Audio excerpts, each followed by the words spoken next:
So partners, speakers, all you data and AI marketers out there, and my dear media friends, welcome to the third edition of Data Unplugged by MMA Global India, a melting pot for leading tech marketers to converge to share their AI-powered, data-driven marketing hacks.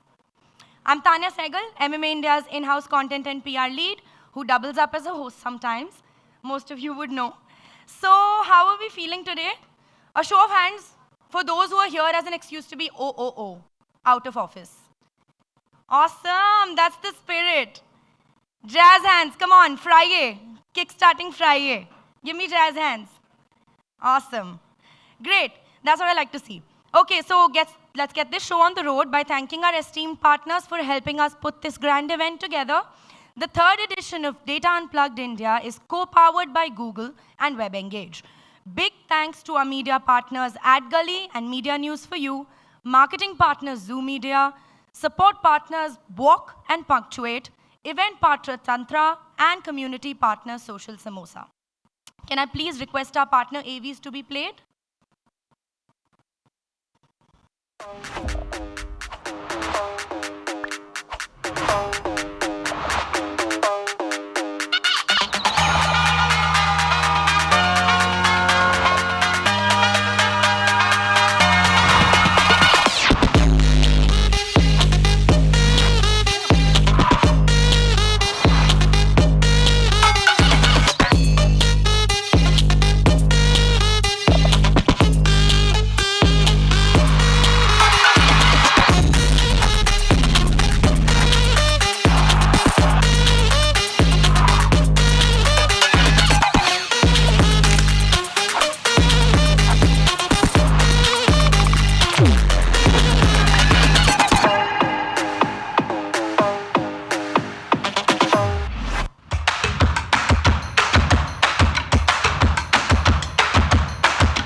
All right, ladies and gentlemen, we have a fantastic lineup of speakers ahead who will be taking you through the various aspects of AI-powered, data-driven marketing today. So brace yourselves. I'm happy to announce that all those who could not make it today will be joining us virtually and celebrating with us the last event of the year through our social media channels. So in case you aren't following us already, please do so by scanning the QR code on the screen. There we go. This is an all-in-one QR code. It will take you to multiple links. So share your pictures, videos, experiences, stories, favorite moments, even bloopers on social media using our official event hashtag, Data Unplugged India. Your feedback helps us put these initiatives together and make them richer and finer each year. So please scan the same QR code on the screen to tell us what you liked or what could have been better. Now buckle up because Data Unplugged is ready to take you on an unforgettable ride. Let's start on a high note with some context setting with a twist as a prelude to our theme. From our incredible boss woman, Monica Khurana, country head and board member, MMA Global India, and the driving force behind all that you see culminated here today.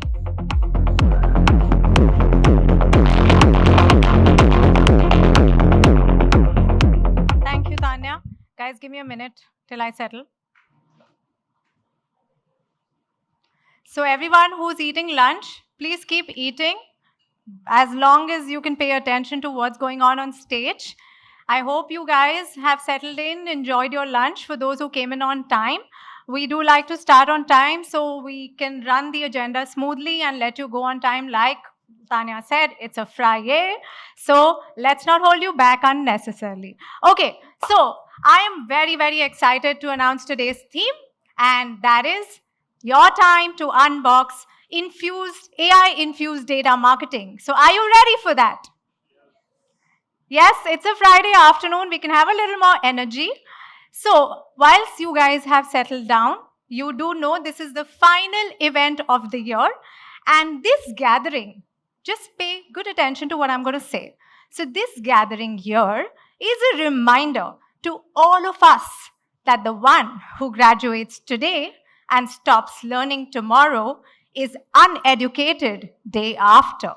And that's what AI is reminding us. AI has ensured that we are all back in school to pursue our learner journey and remain students for life. Would you agree? Would you agree? And that shows from the very fact that we have such a fantastic turnout, and there are a lot more who are going to join us through the afternoon. So Data Unplugged, as you know, it's our third edition. It's getting bigger and better each year with all the energy, investment, and advances we at MMA are making with your collaboration at local, regional, and global levels. And there is significant participation from our members, our partners, and of course the MMA board. Data has been an integral topic for MMA through the year. It may be in the debut edition of the Impact we held in Delhi or the launch of Smarties Unplugged in Bombay. So we look forward to a richer 2024 with all the insights and learnings we take back from you today and set the tone for the year, which is all going to be about AI, powering AI in various ways and data being one key area. So the stage is all set to unbox AI-powered data marketing. But before we start, let me do a quick check here. Do you guys really think AI is impacting data marketing for us? Do you think so? Show of hands if you agree. Is AI impacting data marketing for us? Not bad. And for those who didn't raise their hands, here's how we'll help you validate. So what we did, we asked exactly the same question to the most popular AI engines. And I'm going to tell you snippets of what it told us. We asked the AI engine the same question. Do you think AI is impacting data-driven marketing? And this is what came up from it. It was quite a riot, and it sort of seemed like it validated for us what we want to do today. So ChatGPT, the key takeaway from the prompt was AI revolutionizes marketing through precise data, elevating targeting, personalization, and ROI. I'm just summing it up for you. You don't have to read the long prompt. What did WordTune say? WordTune said AI transforms marketing and has precise analysis, real-time campaigns, and optimized automation. We went to more of them. The next one was Quillbot. What did Quillbot say? Well, it said AI revolutionizes marketing, analytics modeling, personalized campaigns, and chatbot-driven experiences. Next came HiveMind.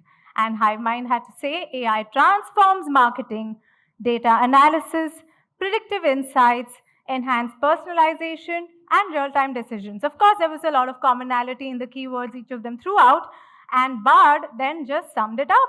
It said AI elevates data-driven marketing through insights, personalization, real-time decisions, and optimized campaign management. So that was in a nutshell what all five threw up. So for those who didn't raise their hands earlier, you may want to reconsider that even the most intelligent engines do agree with us. So having said that, the data journey led by the MMA and the board and the council has been a disruptive one, whilst it is truly inspired by the MMA Global think tank. The MMA Global India has localized several initiatives from the MMA Global Data think tank, which we have been running for now at least the last 4 years. So at MMA Global India, we have added very recently, which was also announced, the AI advisory as a part of the Data Council. During the year, we also launched Winning with Data Handbook, which had some real use cases and POCs from the industry and our members. We also added the Data Insights category at the Smarties, which was also very well received. And of course, the always-on focus on data privacy to drive responsible data marketing at scale. So that's a fair bit of ground we've covered in data already. And then it's no surprise that we'd like to end the year with taking the lead to power AI-driven data marketing. So welcome to the era where it has become increasingly important to evangelize and adopt AI integrally in all your data marketing campaigns. What we intend to touch upon today is as it shows on the screen, a couple of areas which were very, very, very thoughtfully curated.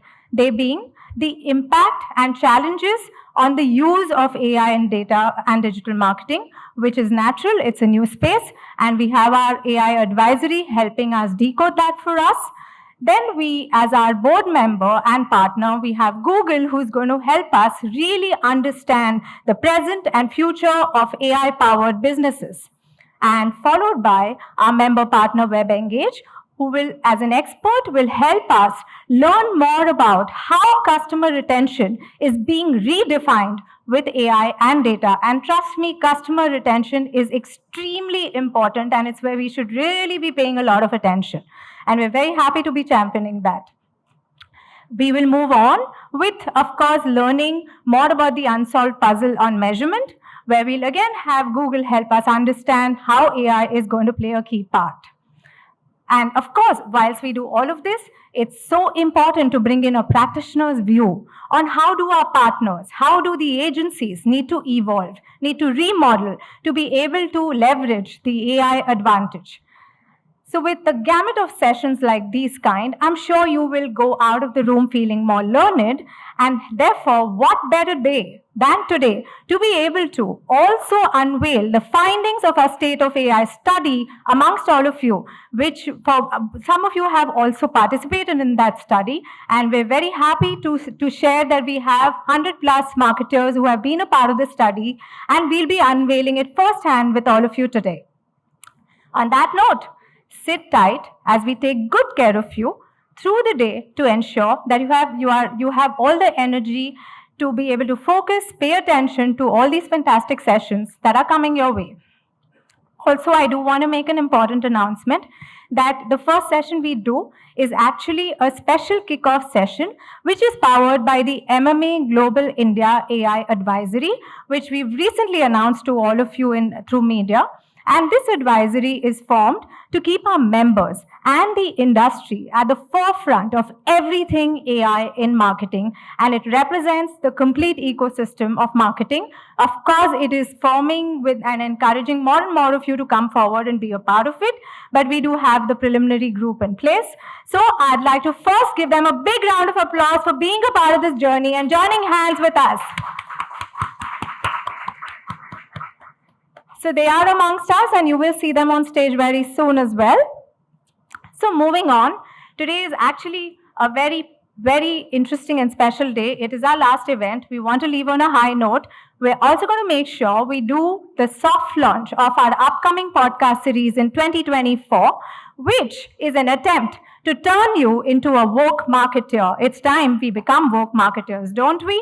So I'm sure you're going to overall take back several actionable insights, which can further extend also in the evening as we meet all of you over cocktails, and our speakers will also be a part of the networking. So we can extend our conversation there too. So make sure you don't go. It's a Friday. Christmas has just kicked in, with today being 1st of December. So I'm sure we are in a relaxed space to make the most of this afternoon. So before we open the day, a big thank you to all our partners, our speakers, our media friends, all of you attendees who are joining us physically and those who are joining us virtually. I'm looking forward to meet all of you in person through the day. So let's dive straight into the infinite possibilities that the future of data and AI holds. A future that allows us to do nothing. Did I just say that? A future that allows us to do nothing? What was all that about? You want to know? Let me play you a quick video to find out. This is a future that we have to do nothing. Looking to upskill for the future? This new AI can perform all coding jobs in seconds, including blockchain development. While this AI is already outperforming accounting firms. Meanwhile, the new graphic design AI aims to automate graphic design and to minimize. Relax. Because in the future AI does mostly, there will be one thing that humans will finally get to do all day long. Nothing. So it's time to learn the most essential skill of the future. 5-star presents Nothing University with the first ever diploma program. An intensive course have been the most future-ready skills out there.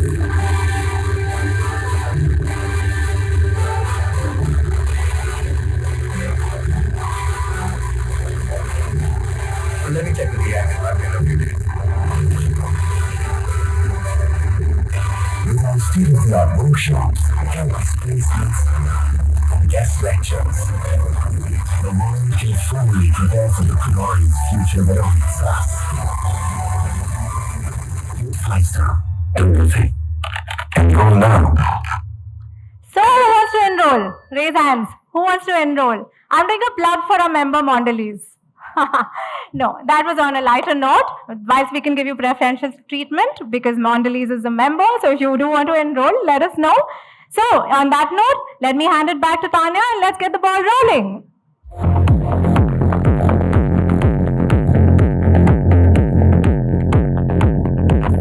Marketing superstar, as all of you know. Thank you, Monica, for setting the stage with some live examples of how AI powers data-driven marketing. I'm sure that the interesting opening address has stirred some debates amongst our audience. So let me take this chance to quickly launch 2 polls that we have created, which come from the survey that we conducted, the final report of which you will see the launch of later today. So can we fire our first question, please?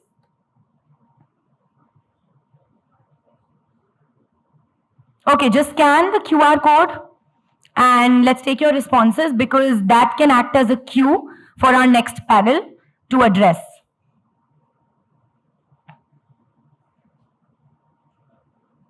We'll look at the results right here, right now. So I'll give you a couple of minutes to scan. I can't see everyone's phones out. Come on. The left side is clearly winning. I mean, my left. The right side's not doing any scanning business. Nothing's coming? Done? Okay. Yes. So that's the code you're supposed to put once you go on slido.com. Come on, it's like a rapid fire. The first thing that comes to your mind. We're closing it in 5, 4, 3, 2, 1. Shut it. Can we see the results?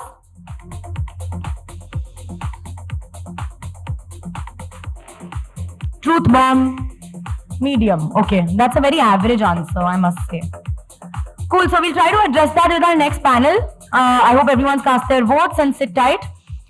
And let's dive right into our next session on the impact and challenges of the use of AI on digital marketing ROI. Please join me in welcoming Deepak Oram, Head Marketing Automation, HDFC Bank, Madhubanti Banerjee, AVP Analytics Geo Platforms Limited, Mahesh Narayanan, Chief Marketing Growth Officer, Netcore Cloud, and our moderator for the session, Rajiv Dhingra, Founder and CEO, Rebid. This panel will explore the transformative effects and hurdles of integrating artificial intelligence into digital marketing strategies, focusing on how AI influences return on investment. Over to you, Rajiv. Handheld? Can we have a handheld mic backstage? Thank you.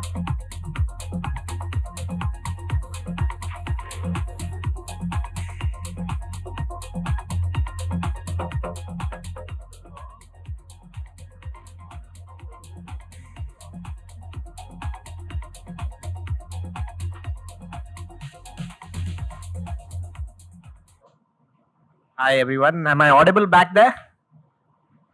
Yeah, okay, great. No?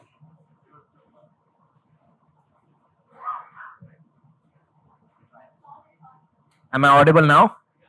Okay, great. Okay. Good afternoon everyone. Firstly, thanks to MMA and the people here are also part of the MMA Council and this panel belongs to that. The MMA Council on AI Advisory for Marketers and Marketing. So we have a big responsibility to make sense when it comes to AI. I think just to set context here, AI has been around for some time, but it has only become mainstream, I would say, last year around the same time with ChatGPT. So it's been a year where everybody can now use and benefit from AI. Prior to that, I think marketers have dabbled with AI as well. And today we have a great panel here. We have people from geo platforms who have probably a ton of data, right? We have HDFC, we have banks which have a lot of commerce and transaction data. And the reason I'm talking about data, because without data, AI is nothing, right? So that's the one thing everybody should know. And of course, we have Mahesh here, who represents Netcore, who's on the platform side, who also has a lot of data from different customers, right? So let's get this show on the road. Let me get your view of AI first. Are you an optimist, a pessimist, and a realist? Let's go in these three and explain why, right? As you look forward, are you an optimist, pessimist, or realist, and explain why? And in the context of marketing, because that's what we are, right? And then we'll dive deeper into the digital marketing ROI piece. Go ahead. So you have to choose from those three, right? Optimist, realist, or pessimist? Realist. I'm always a realist. And why? Tell us, explain. So firstly, I think we need to little bit understand AI. I think it's a bit of a buzzword still. So AI actually has been around for much longer than we perceive it to be around. Yeah. I am from analytics. I've always done analytics. Now AI has been in analytics for a very long time, not maybe called AI, but yes. Why do you call it a buzzword? Give us one reason why you say it's a buzzword today. Because I think there is a little bit of lack of understanding as to what AI really does. Is AI going to take away our jobs? Those kind of discussions are happening. So which means that, you really need to unpack what AI really is. So the end of the world Terminator type of AI is not there currently. Yeah, People yeah, to be correct, afraid of. correct. We don't even have a Jarvis. So There's no Jarvis as well. No Iron Man is flying with it. yeah, Perfect. correct. Okay, so that's we are why a the little- buzzword. Yeah, so we're a little while away from all of that. Yeah. And yeah, so realist, because I think there's a lot of potential what AI can really do. We've barely scratched the surface. But also with that, there will, we'll need to discuss regulations, etc., everything. We can't say that we know what the future really holds, what the distant future holds. Near future, like I said, lot will happen, but not like you wake up and tomorrow everything has suddenly changed and you're in the... We'll deep in dive on ICU. the potential, as you said. And just for the audience, she represents analytics for geo platforms. They have everybody's data in this room, right? You get You me have a arrested. geo phone and you watched cricket on Geo Cinema and you did all of that and you went to a geo, a store. Clearly, Yeah. they have a button somewhere, but we'll come to that. Thank you. It was nice having me here. I'm saying that for No, myself. jokes apart, we'll find out if there is a like a geo AI in the works as well.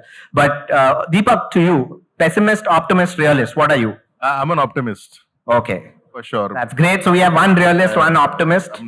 Yeah. I'm an optimist because of a very pessimistic approach or outlook I've had for the longest time, which is that marketeers don't look at data very well. We don't. I mean, human beings are lazy, right? So that I've always had a problem saying we have so much data, we don't leverage it well enough, right? So that's why I'm an optimist, saying because AI makes it easy to parse through humongous amounts of data with nothing but simple plain English and future in Hindi, Marathi, whatever. So you are basically That is why I'm an saying, optimist. yeah, you are saying that AI is going to democratize access to intelligence that platforms or earlier data platforms which used to provide dashboards will. So hence, marketing intelligence will be more accessible by everybody in the organization. Yeah. In fact, I'm going to give you an opening and then hand it over to you, which is marketers are lazy because if there's a platform, typically you guys, both of you all make platforms, but marketers leverage it less because you have to go to a drop down, hit a tab, then select a range, and then say segment, and then say target, then say creative. Yeah. They're lazy. Marketers are lazy. Okay. And platform guys have it in their hands now to get their platforms used better because now you just have to type. Yeah, Make this campaign for me, please. yeah, and anybody can do Right? it. And anyone can do it. Yeah, Anyone with a revenue mindset, not anyone can mujhe campaign chalana. No, that will not work. but anyone with who's that business functional knowledge can ask those intelligent questions. Yeah, someone who has the fire in the belly but does not have the experience. Someone can be straight out of college and say, I want to grow my business. Or maybe just not the time enough, right? Or maybe not, yeah, exactly. Maybe there's not enough time. Yeah. So about someone with the passion but not the skill on the toolkits that today modern marketers deal with will still be able to leverage and drive value for the organization. That's why I'm an optimist. Mahesh, I'm optimist. a perennial optimist about Okay. new tech. So 2 optimists, 1 realist, no pessimist. We'll come to the audience and just see a show of hands if we can find some devil's advocate. But yeah, go ahead. Look, I think this is a transformative moment in humanity, right? I mean, there was mobility, there was cloud, there was computing, mobility, cloud, and then this is now AI, right? So it's a moment in time where a lot of things shift and change. And for us, from a marketing perspective and a marketer's perspective as well, a lot of things are changing. I think a lot of us have we've not even kind of realized the full potential of the possibilities that exist today. What we're talking about today is plain Jane, content creation, enabling creation of content at a faster pace. And then the next steps will be to be able to kind of analyze data at a faster pace, which means effectively driving efficiency and productivity in marketing. I think the next layer in terms of how, and one of the things I think about a lot is for a brand, the whole user interface, the user experience will now have to be rethought, keeping in mind this context today. It's kind of how, if you look at mobility, right? When mobility came in, a lot of mobility first businesses happened, whether it's Airbnb, Uber, all of them, right?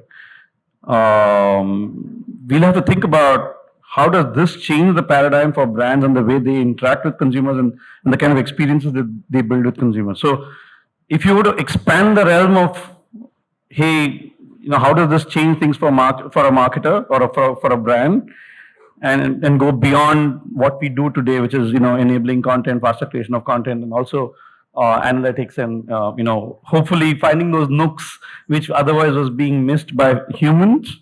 There is a lot more, and I think a lot of us are discovering stuff every day, right? I think imagine being able to create a video on the fly. And combine that with this whole trend of short form videos. How does a brand start using this to kind of marry that trend of short form video consumption? There are the opportunities are aplenty, and I think marketers have to kind of harness this power today. Totally agree. Quick show of hands. How many optimists in the room for AI in the audience? Yeah. Okay, that's a lot of optimists. How many realists who think that, yeah, it's great, but this, but that? Okay. And anybody who's a pessimist, like this is a fad, it's not going anywhere. Yeah. Or that's a different kind of, that's like the end of the world pessimist. We are talking about pessimist who's saying, this is not going to be as good as you think it will be. It's going to be very basic for a very Raise their long hands, time. they think they'll be thrown out of the conference. Okay, so no pessimist here. So that's fine. Okay, coming back to our topic, right? How AI impacts digital marketing ROI. Now, digital marketing ROI has a lot of components, as everybody would know here as well. Marketers know that it's not just about the creative. It's not just about the message. It's not just about the media. It's not just about the personalization. It's also who you are targeting, so the targeting group, right? And there's just so much there, right? ROI doesn't happen in digital marketing just because you bid the lowest. So how can AI help? Let's delve into this. What are the capabilities? And we'll start with the person who represents analytics in the room. What are the areas where AI will be most proficient today and may not be most proficient today for impacting digital marketing ROI? And why do you feel that way? What has your experience been at Jio as well? You can share that as well with us. So look, digital marketing ROI is something that is, okay. So first we're talking about application of AI in digital marketing. Understanding the ROI of that comes much later. Okay.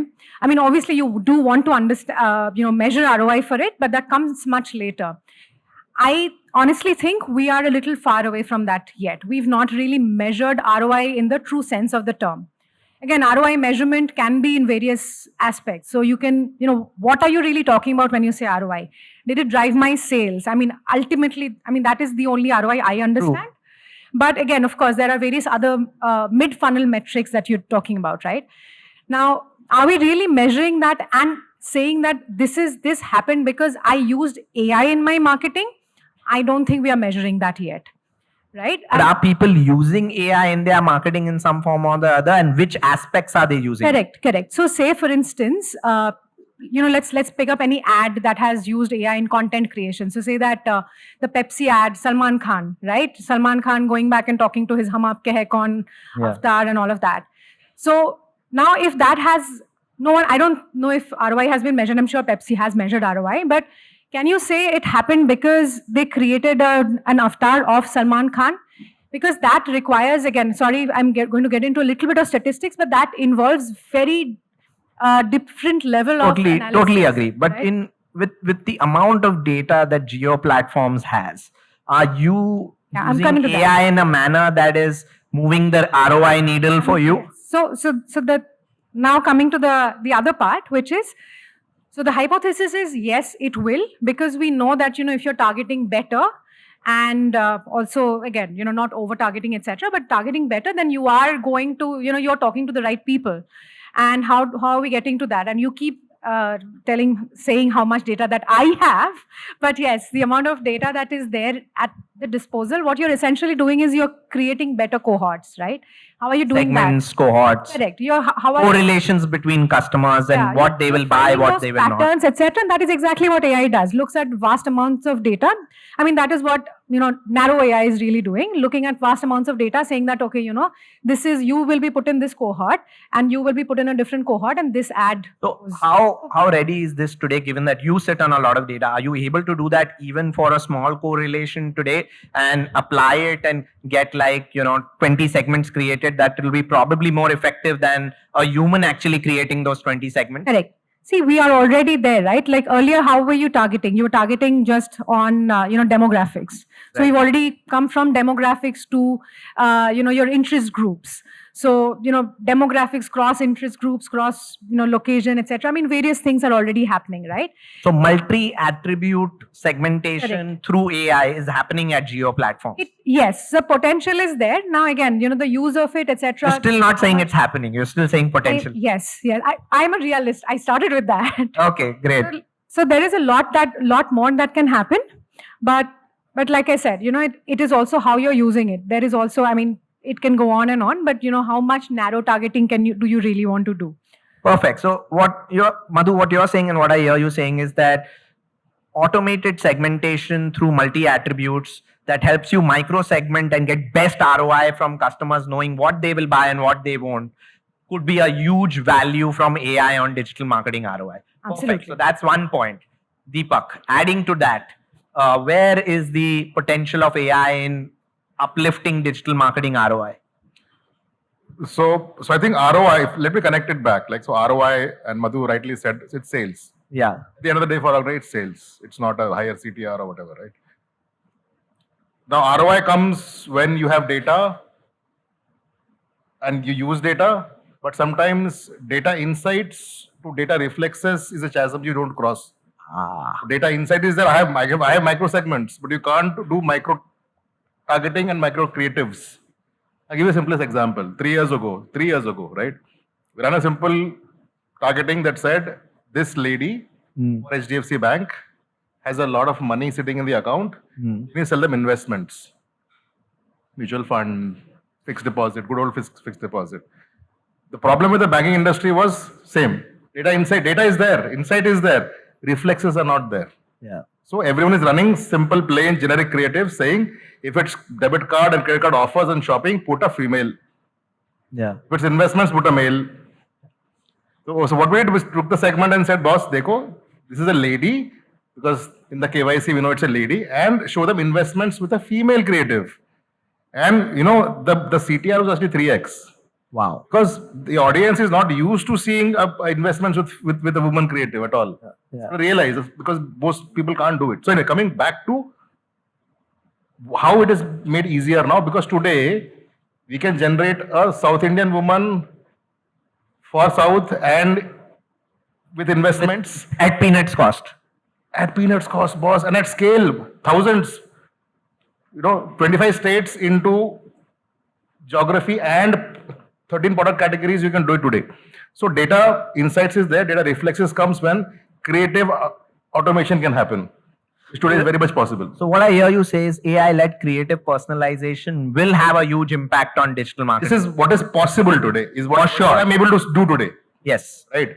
Read. Of course, auto segmentation, auto targeting will come, but I don't think we are there yet. Okay. That's from a realist point of view, that has some time to come. Yeah. Yeah. Mahesh, are we there yet? And you can add value to what they said. If you contradict, you think it's already there. I could also actually, but I'll let Mahesh talk first. And the second is, according to you, what are the other pieces which is not yet mentioned where it will impact digital marketing ROI? AI will impact either today or 6 to 12 months from now. No, so every marketer's holy grail is to be able to create segments of one. We've spoken about it, I think, as marketers for years. I'm not saying we're there, but this takes it more to the right. I want to take it, riff off what Deepak just mentioned, and it's a great segue into what I wanted to talk about. In fact, one of the things that we've been building is exactly what he spoke about, the second part, the reflex part of it. Yeah. We're trying to marry three levels of intelligence. There is the customer intelligence, there is catalog intelligence, and there is channel intelligence. Let me explain that a little bit.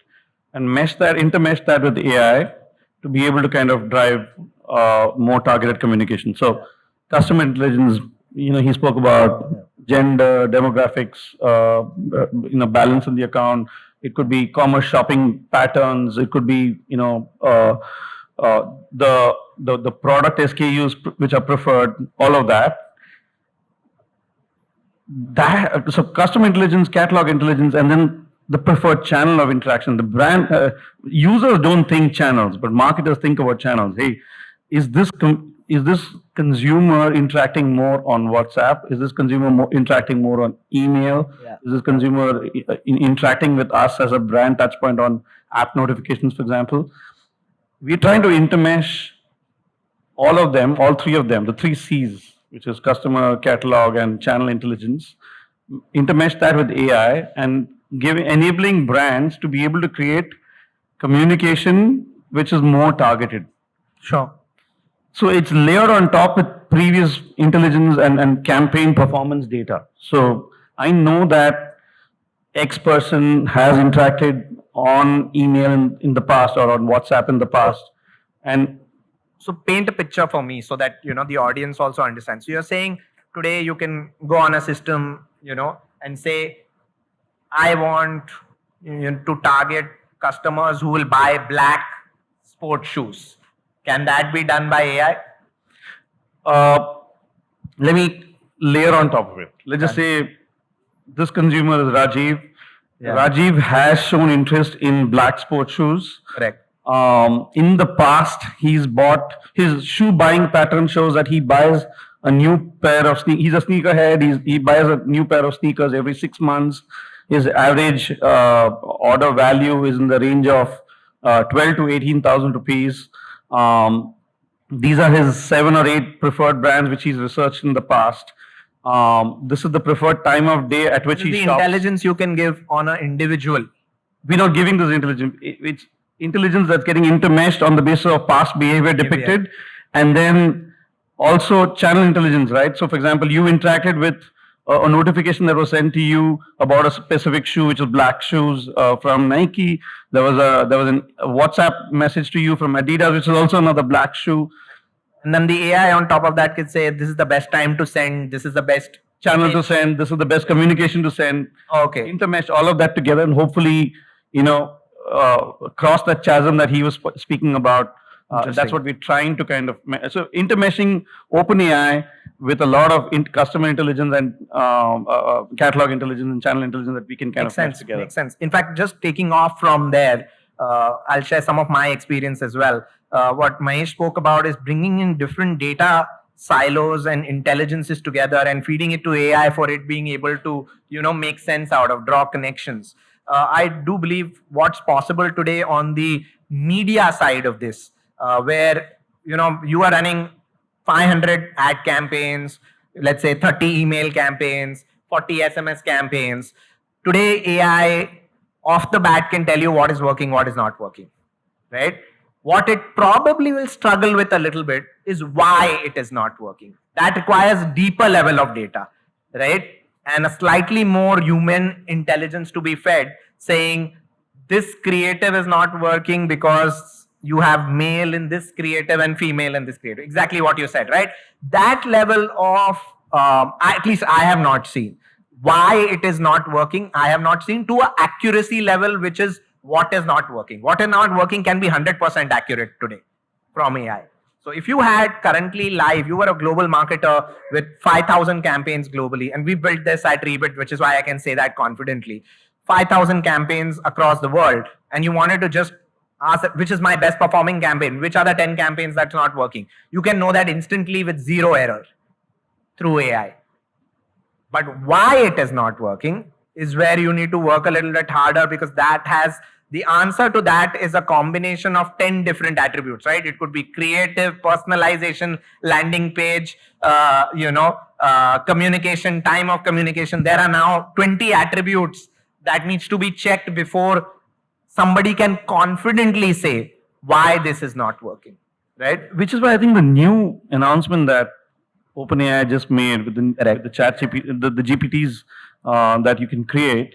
Yeah. If marketers can start training OpenAI on their own data and Sure. and the kind of data points and the kind of reasons that they need to look for, that is the next chasm we can start crossing as well. Agreed. Before we, because we have very little time, I want to look, if can we extend for 5 minutes, given that we started late.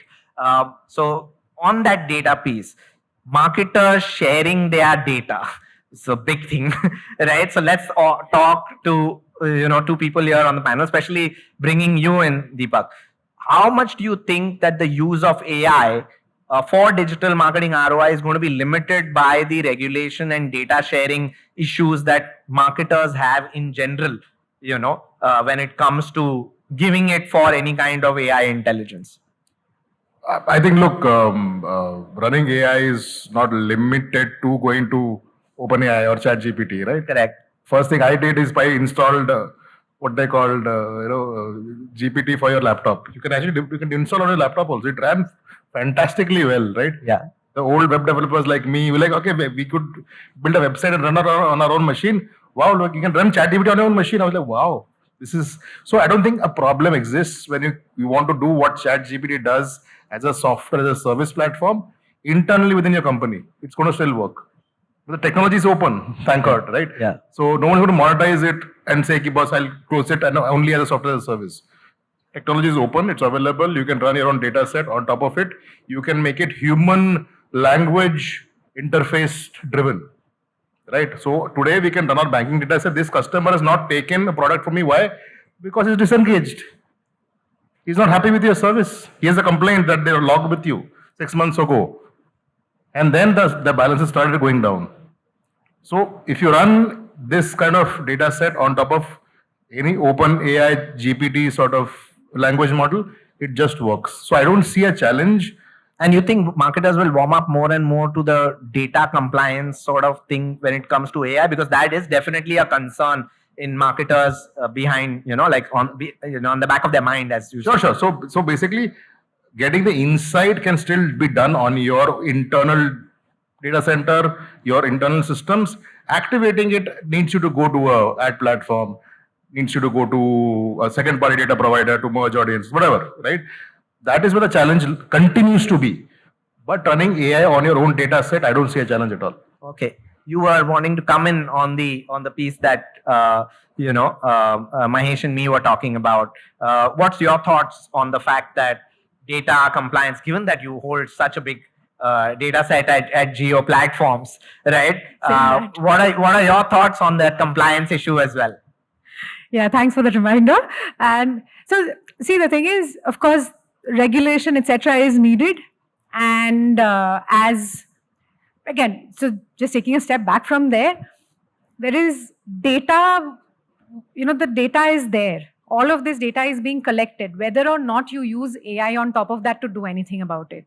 Now, whether AI is developing so fast because of that data being collected, or data is being collected because you have this, is another question altogether. But the thing is that right now we are in a place where this is getting collected. You do anything or not. Now, obviously, hence certain regulations will anyway need to be there. The whole reason GDPR etc. is happening is because of these things. So then we are getting into that whole data privacy part anyway. Like I said, whether or not AI is being used. Now with AI, there are different sets of regulations in terms of how you can use AI, how much you can use AI on these things.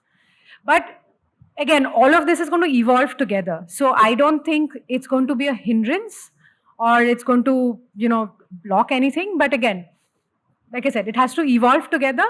And like in everything, there will be a lot of roadblocks. There'll be test and learn as well. But yeah, we'll eventually get there. Okay, quick 10 seconds for everybody to answer before we open it up for questions of the audience. What is the one thing that AI can automate today or has automated today in your organization? You can take either of those answers. So, yeah.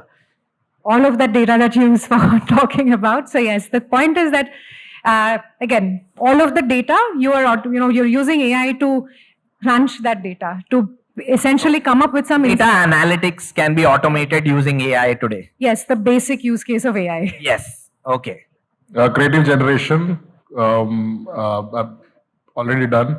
Yeah. Almost there is being able to get insights through a chat-based interface. Yeah. So basically, get natural language insights from complex data sets, different distributed complex data sets. Democratize access to marketing information and inputs so you can act and become a better marketer. Fantastic. Okay, Mahesh. Content creation, of course, but analytics and charting at a depth that was unimaginable earlier. Charting, that's a fantastic point. Yeah, automated. You can completely automate charting with AI. Perfect. We have a couple of minutes still on the clock. So quick opening it up to the questions to the audience. Anybody who wants to ask questions to the panel? Raise your hands, please. We can get a mic to you. Do we see any hands? There's one here. Hi, thank you so much for the wonderful insights that you shared with us today.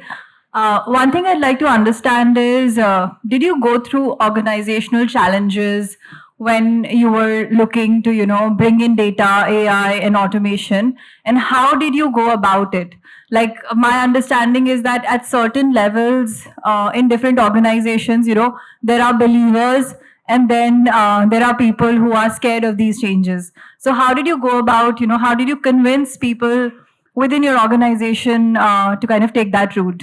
Yeah, I mean, let's ask the bank first, because if they do it in a bank, it's possible in all organizations. Yeah, no, I will represent the traditional old school organizations in this conference. Okay, so let me answer that way. People in the organization, that are old, slightly more legacy, people will treat AI as the next buzzword to write in their PPTs, and PPTs are also created by AI. Yeah, but that's also again the pessimist in me that has the thing that I most dislike is that people use buzzwords as their PPT presentation points rather than outcomes that they are pursuing and what help they need to pursue those outcomes. So AI becomes a buzzword internally, then fizzles out, right?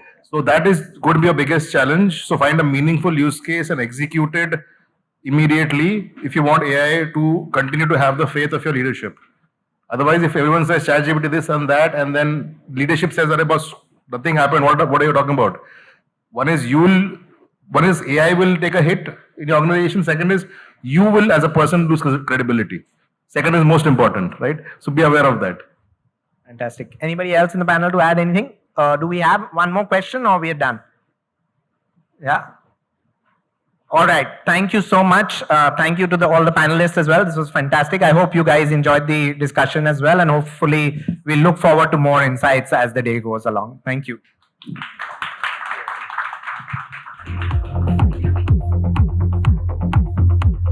I'd request you to stay back, please, everybody. Just bear with me for a minute. We want to do a photo op with you. So firstly, thank you for helping us understand how AI-driven analytics can significantly improve targeting and personalization, leading to higher conversion rates and ROI.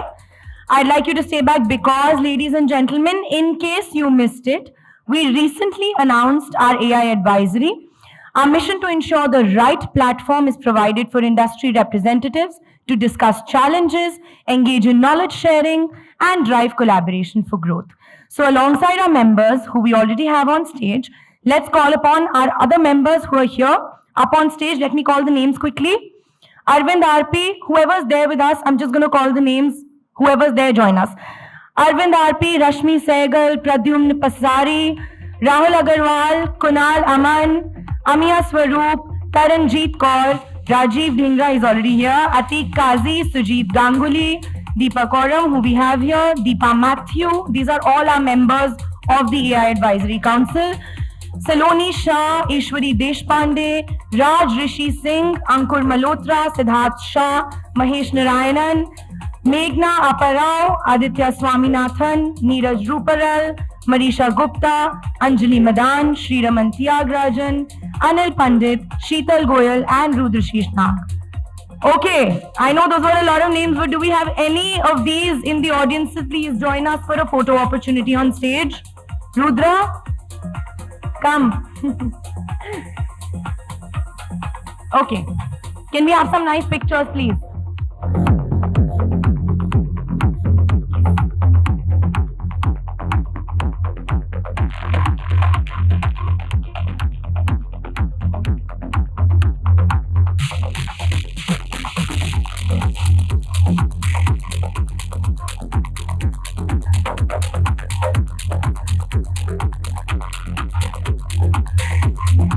If you'd like to nominate yourself to the AI advisory, please write to us. Awesome. So let's delve right into our next session in partnership with our co-powering partner Google, titled The Present and Future of Businesses is AI Powered by Priya Chaudhary, Director Business Solutions and Insights, Google India. Can we first please play the AV to welcome Priya?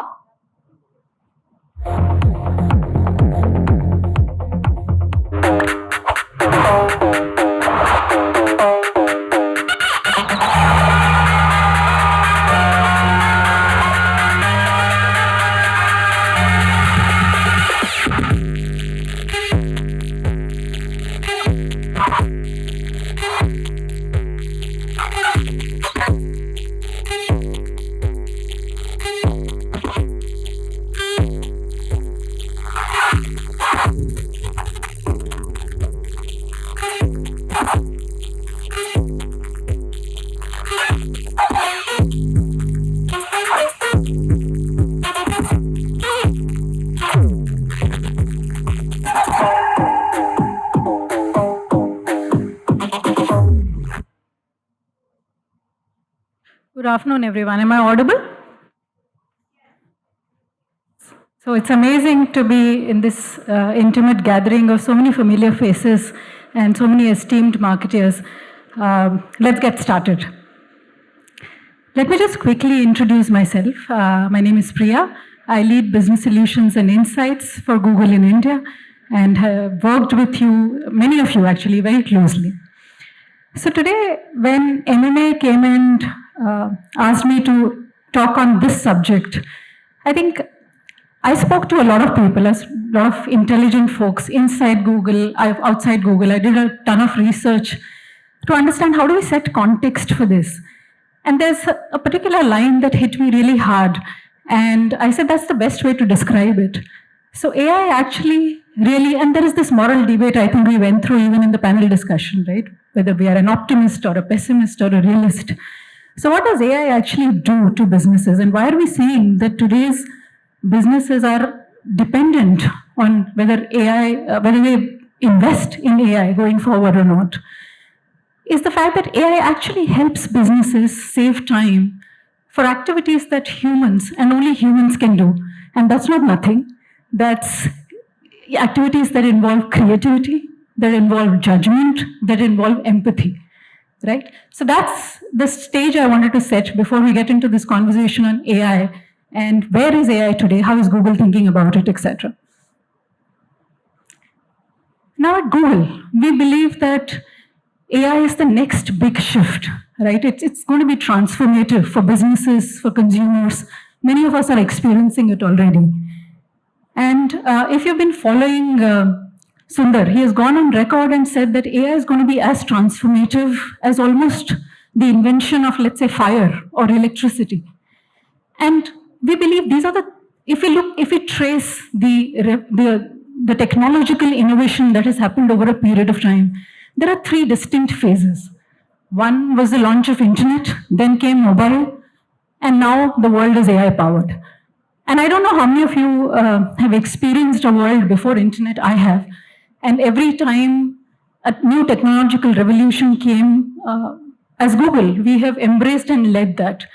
So when internet came into being, for us as a consumer, it was important to go to geo.com, right, to look at the most trustworthy information. When mobile revolution happened in India, again, Google was the one which was able to connect businesses to millions of consumers in the right place, right location, right time, with the right intent. And now, as AI is powering the world, and we at Google are, of course, optimists in AI, we believe that we are going to build engines, and already are building engines which are going to power businesses and are going to help billions of consumers. But I do want to call out, and I think Madhu said it as well, that AI is not new, right? Almost 7 years back, in our flagship I/O event that happens, we declared that Google is going to be an AI-first company. And since then, we have been investing in AI to create ad products, to create consumer products, which help businesses, which help consumers throughout the world. And some of this AI is so instinctive that we are not even realizing that we are using AI.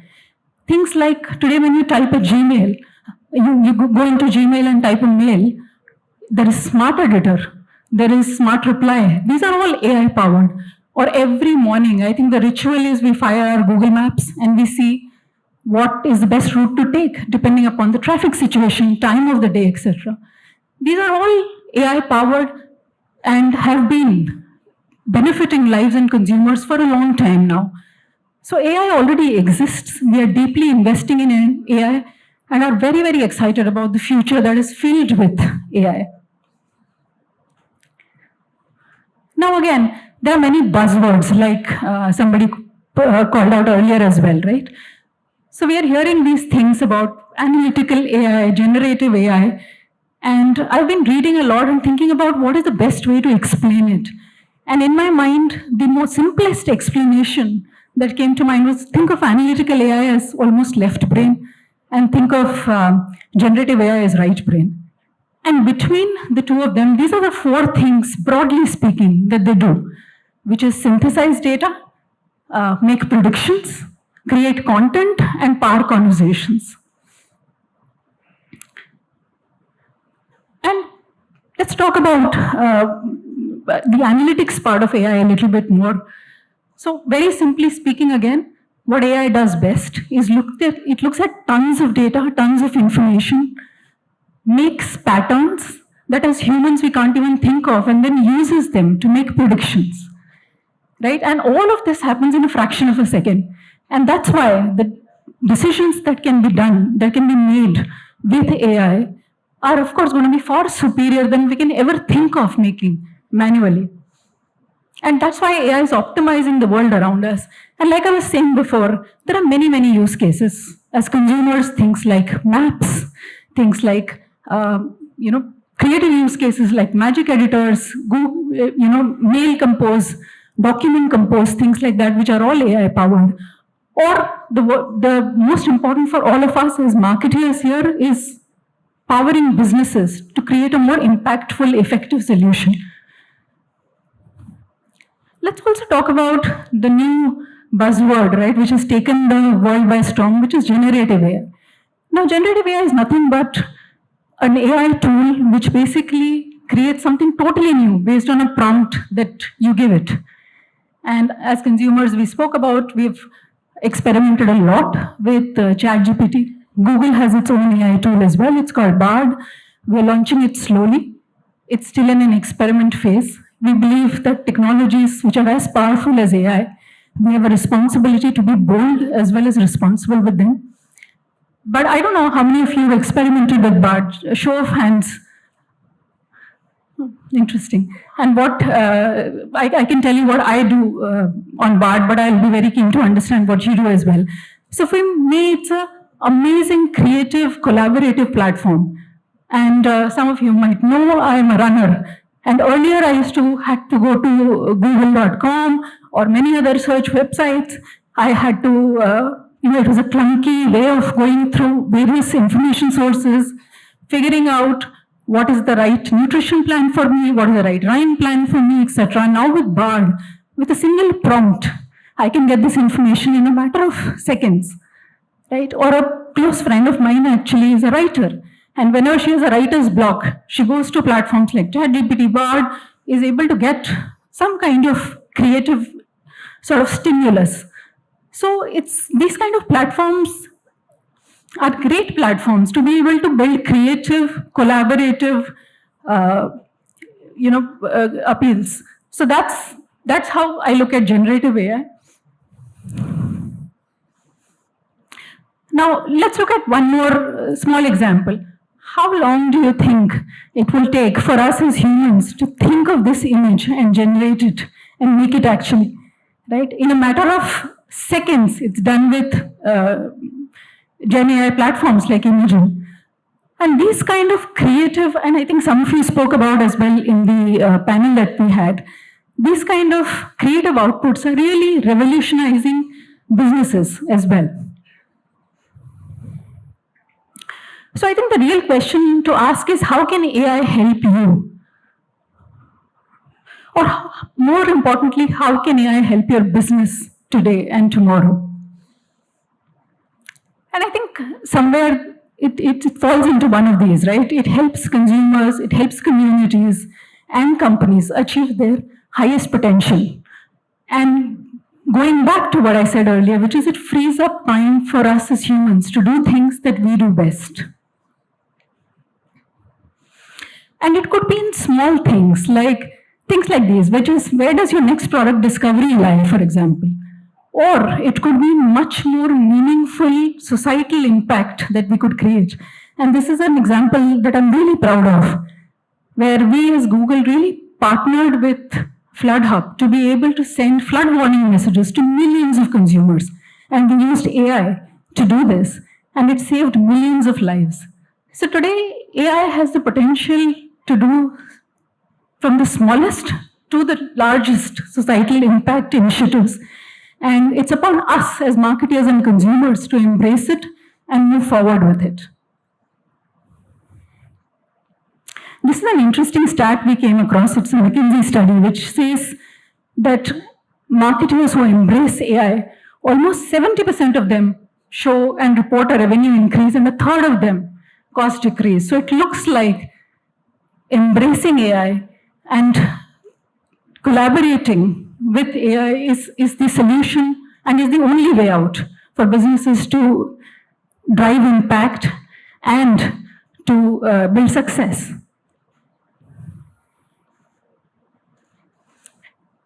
So the question that you'll ask is, what is the next best step? How do I move forward?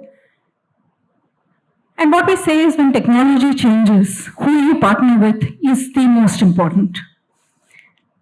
Think of Google AI as your business partner and as your business multiplier. And broadly, again, these are the three things that we believe you can do with Google AI, which is drive results and ROI, which is unprecedented, which cannot be done manually, cannot be even thought of manually. Build consumer connections, drive demand from avenues that you would not have thought of. And again, augment your expertise, your experiences, creatives with Google AI.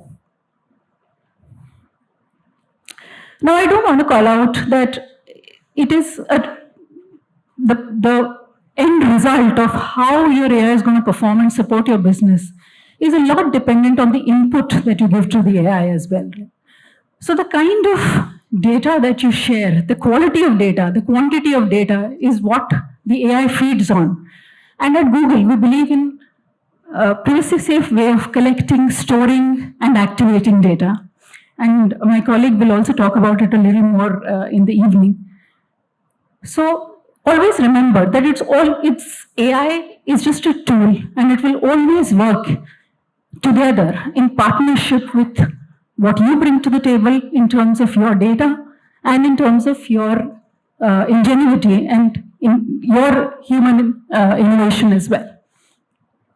At this point in time, let me play a small video from one of our partners, and let's see what AI was able to do for the business that we're running. As a fashion-forward e-commerce brand, Myntra has always been at the forefront of democratizing fashion and beauty and bringing the best of selections to its consumers using effective performance campaigns. Leveraging Google's AI-powered ad solutions meant that we could efficiently pivot and scale our marketing strategy without interrupting performance. Hi, my name is Sundar Balasubramanian and I'm the Chief Marketing Officer at Myntra. As per Google search data, around 89% of fashion searches are generic, making the consumer's journey a rather complex one. Google's solutions have helped us identify areas of growth and effectively reach consumer cohorts in a more streamlined way. Through a combination of performance max, video action campaigns, and Firebase signals, we reach out to consumers wherever purchase intent occurs, enabling more of them to buy branded fashion and beauty, styles that are in line with their liking, and hence help them look their stylish best every day. Enabling brandification of fashion has always been at the core of what we do. We offer 1.7 million styles across fashion, beauty, and lifestyle. International brands to domestic ones, D2C ones, workwear to ethnic wear, and Gen Z fashion. Working closely with our media partners, we've adopted value-based bidding, and we've seen a 37% increase return on ad spend across our marketing campaigns between July to December 22 versus Jan to June 2022. Staying ahead of the curve on both current trending search terms and new ones is important for us. Broad match depth and coverage of generic search drove significant efficiencies and a strong jump in conversions. Myntra prides itself on unparalleled consumer experience, no matter where a consumer's digital journey takes place. So it was important for us to effectively use quality video ad creatives to drive awareness and video action campaigns to achieve our goals. Video action campaigns have enabled us to beautifully combine the power of video ad messaging and relevant product feeds to boost performance even further. Delivering an unparalleled customer experience means considering every single touch point, including apps. App marketing has always played a crucial role in our strategy. With Google's Firebase signals, we've got off to a great start, driving efficiencies and doubling down on scale. Fashion brands are no longer out of reach for consumers across India. With Google's AI-powered ad solutions, they are readily accessible to anyone in the palm of their hand.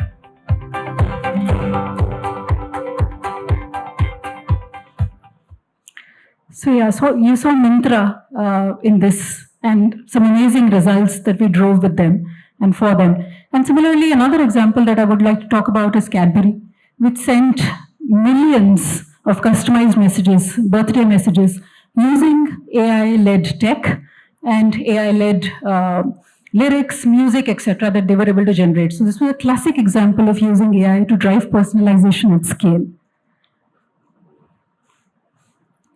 However, I do want to again stress the point that it's always your ingenuity, your ability to bring the best quality of data and the quantity of data that helps AI work hardest. And it will always be in partnership with what you bring to the table. Again, I do want to stress this point that please remember that you're not competing with AI but you're actually competing with many other marketeers and companies who are already using AI. So I think in a world which is changing really, really fast, where the pace of change is not being determined in months or years, but it's being determined in weeks and days, as marketeers and as consumers, we have no choice but to embrace AI, to lead actually these revolution, to partner with the best, to experiment, and to confidently get into a future which will be AI-led. We are really excited as Google to be a part of this future. We are very happy to partner with you to guide you through this change. And I hope you are as well. Thank you so much.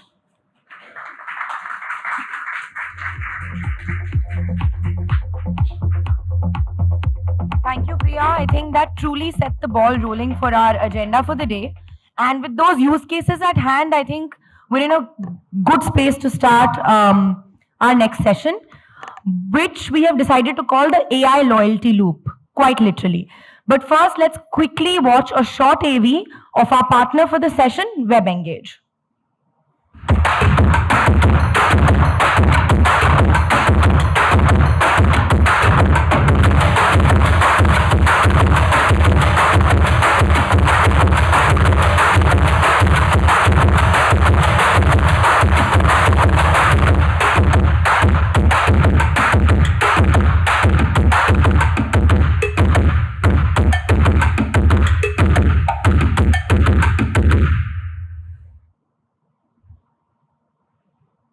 Awesome.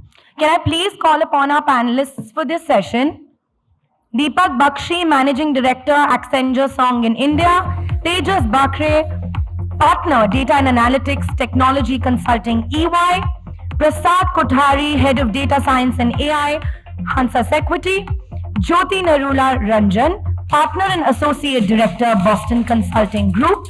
And our moderator, Apurv Sood, Vice President of Global Business Development and Partnerships, WebEngage, to crack codes to redefining customer retention. On that note, I see a lot of empty seats in front. I'm not sure why people think it's better to be behind. It never is. Come in front, join us. We want to see your faces and talk to you. Please come in front. I will personally come and usher you if you don't. I'm not kidding. Okay, where are our panelists? Give us a few minutes, guys. We'll just kind of gather. Yeah, okay, okay.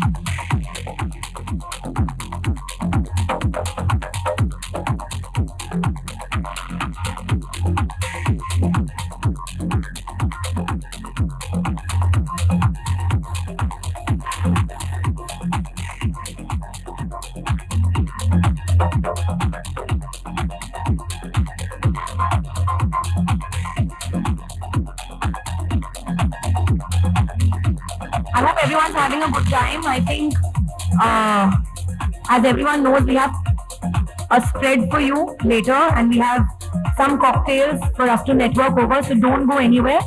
And as I'm saying, please come more ahead. Come closer to us.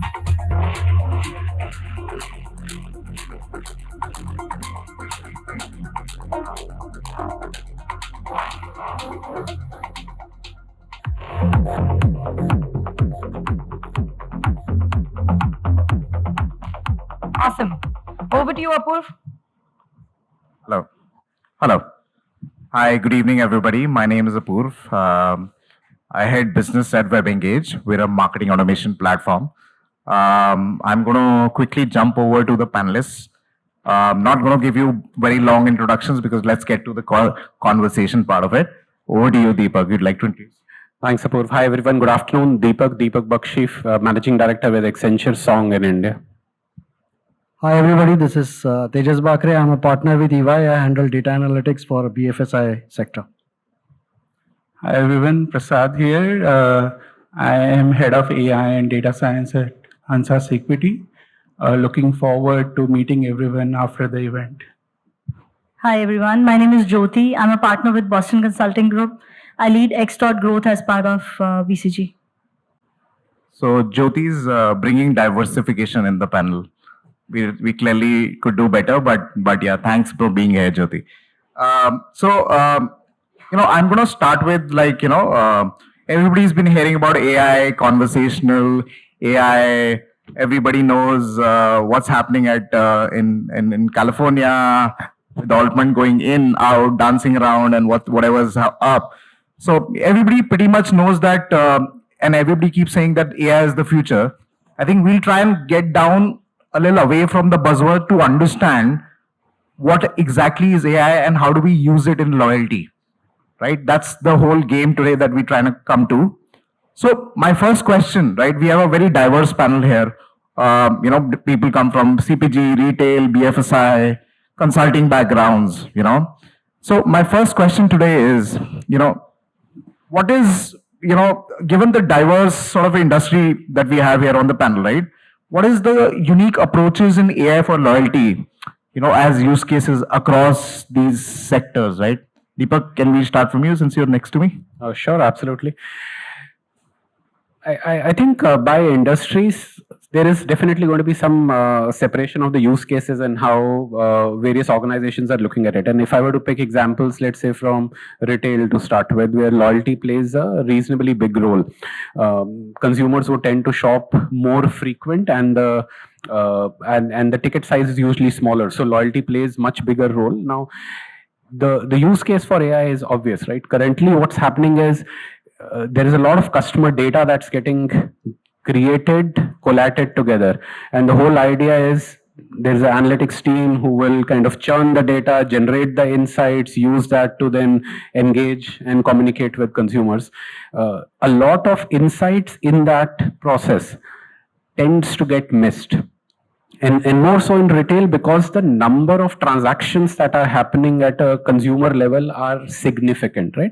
And we can pick any, whether it's the likes of e-marketplaces today or the physical retail stores that exist in the country. To deal with that quantum of data and number of transactions at a retail consumer level, AI can play a very significant role in streamlining that, making sure those insights are not getting lost when we talk about loyalty. The second idea also, where AI can play a very significant role in retail, is how do you bring in the data which consumer is not directly leaving with you, right? Joining the dots between your non-first party data attributes, bringing in back into the loyalty and making sure that's part of your engagement with the consumers. Those two areas are very unique, very specific to retail as I see it.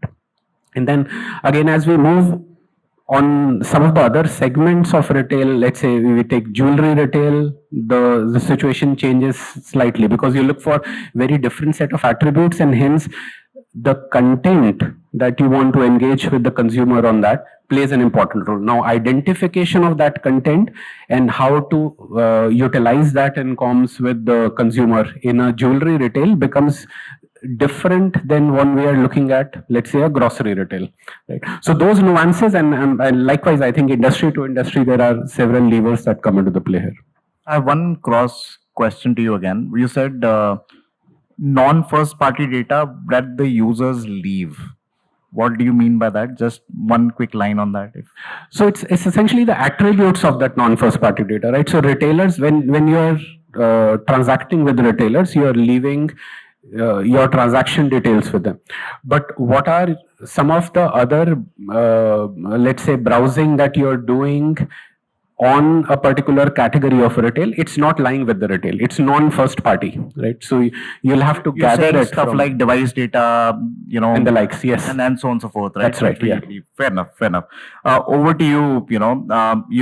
Before you sort of take the same question, just if you can give a background on the industry that you come from, so that they know where you're getting to as well from a use case. I primarily look at BFSI, which is banking, financial services, NBFCs, in insurance, essentially financial services.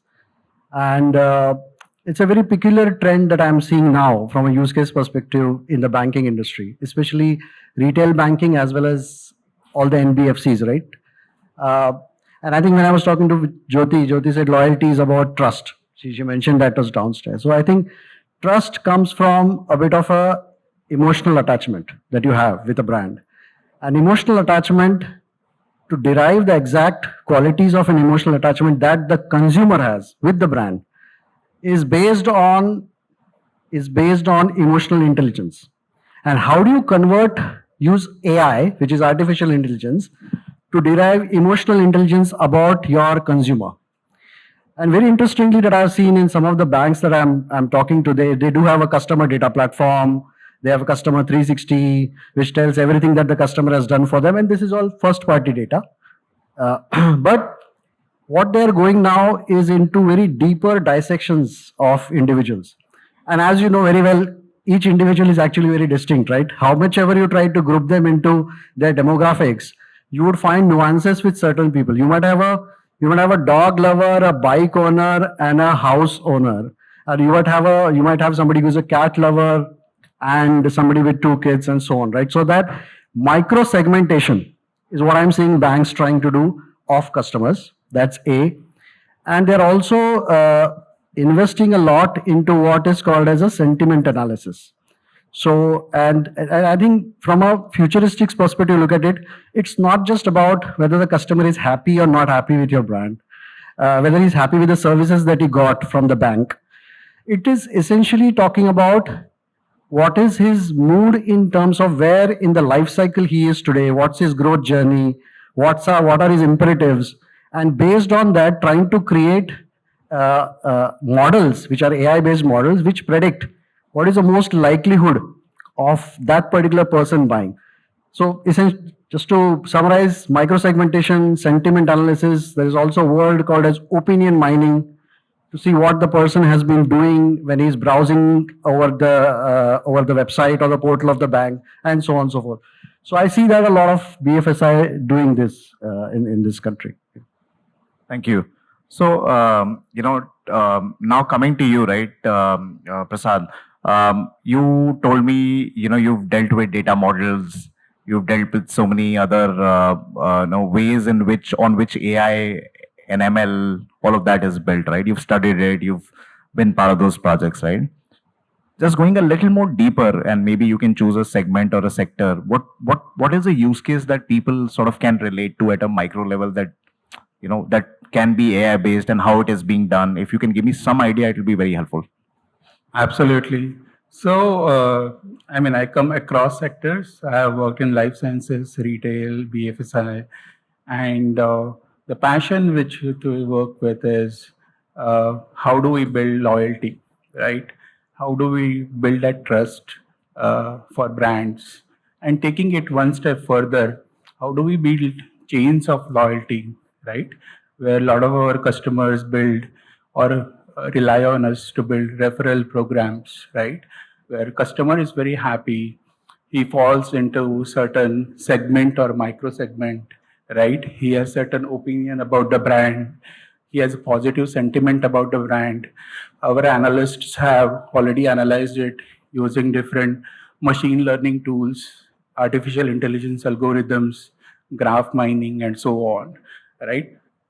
How do we nudge them to refer more customers like them, right? How do we nudge them through behavioral science and AI to gain more and more and more brand trust or customer trust, right? Through those referral programs. How do we understand that behavior of network science is where a lot of our work currently happening, and happy to talk more about it later. Absolutely. Just on this nudging part, if I may interject. So in the recent times, we built a model to send these nudges that please buy our personal loan, you have our credit card, and so on. I'm just coming back to the point that I was making. So they figured out that in one of our banks, they figured out that there are a lot of customers who are hardly using their credit cards, and they're not even happy with their credit cards. But at the same time, if you nudge a person who is actually not happy with their existing services, it actually is very counterproductive. And so the models should have these inbuilt mechanisms to sort of talk to each other in terms of what. So nudging is great. I'm just giving an example where I recollected an incident where this actually failed in some cases as well. Yeah. So I mean, there are two parts of nudging, right? You nudge everyone based on the overall bigger segment, or you start developing algorithms like reinforcement learning, where algorithm gets penalized if it predicts something wrong, versus it gets incentivized if it predicts something right, which is the basics of chat GPT in an NLP world. Sorry, bit technical, but so we ensemble the nudges with reinforcement learning to kind of make sure that customers don't detract and loyalty remains there. Yeah. So before I get to Jyoti, I hope we can someday kill those annoying calls. Why all of us get those, buy a credit card, take a loan, and stuff. So I hope that gets killed someday by the AI. Jyoti, over to you. You're with BCG. You've done a lot of consulting work across domains, right? What's your take on the use cases that you see being used across the diverse sort of places? Yeah. So thanks for having me on the panel. Most of what Deepak, Tejas, and Prashad said, I think I completely relate with that, because a lot of work that we actually do at BCG is very full funnel, in the sense that, as I was mentioning before before we joined here, for us, trust is more important than just calling it a loyalty or a referral program. And when we do full funnel work for our clients, we actually start building trust at the top of the funnel, and go all the way to make sure that the customer lifetime value is really linked with how we are building trust with each consumer segment. And each element of this really comes into real world. And when as a student of marketing, all these things look like they are items in a book that you read about one day, but when you see this micro segmentation and reinforcement algorithm actually playing out in an energy client or a financial services client, and that's the joy of really doing the AI work. Personally, what I think one use case for the audience to take away after this panel, which I want to highlight, is BCG has done a very solid piece of work with Starbucks for the personalization program, and it's also on our website, so you can read more about that. But just building that customer DNA at the segment of one, and understanding the omni-channel behavior, keeping in mind that not every nudge is equal and it will have the same reaction. It's one case study which I think I would like to highlight. The other one is an energy client, and that's where it's a global work that we are doing, and the challenge there is really B2B sales, which is to get more out of the right account that you're talking to. And again, as I said, because loyalty plays a role in the full funnel, AI is really powering up our B2B account management that we are building for that client, making the calling agents smarter, making them more aware of the first party data sets, how to write emails, how to do calls. I mean, AI is playing a role in every element of that project that we are running. And it goes without saying that, going back to my original point, trust starts getting built at top of the funnel. We are doing some AI-led work with some banks, where we are actually using AI to generate creatives for their campaigns, what we call as media campaigns. But because they are hyper targeted at the segment of one, the generation of creative as well as deployment is enabled by AI and is done at scale. So these are just 2-3 cases that I could think of while the other panelists were speaking. But yeah, happy to continue conversing on this. Absolutely. Thank you for bringing the B2B angle to the overall. I think we've been consumer centric across, but thanks for bringing the B2B angle. So I'm from here, we've spoken about AI, we've spoken about how we need data models and so on. So it brings me to a very interesting point. And I'd like to start with Tejas, right? Considering you come from a financial services background, there's always this battle of personalization versus privacy in loyalty, right? So, how do you strike a balance between delivering personalized experiences while respecting customer privacy in the loyalty space? Tricky one. Yeah, it is a very tricky answer to give. See, there are clear government guidelines. Now the DPDP Act has come by. So it clearly tells that when you collect the data from a particular individual, you have to be very clear on why you're collecting it, how long you're storing it, what is the purpose behind collecting it. and all their authorizations and all that have to be compiled. Now, but as a consumer, see, as a consumer, I would want my privacy to be maintained. At the same time, as a consumer, I'm expecting you to treat me in a very personal and special way. Now, both gets challenging. So there are some ways to handle it. The way we have done it is, and it's not basically a AI question. It's more of a data question.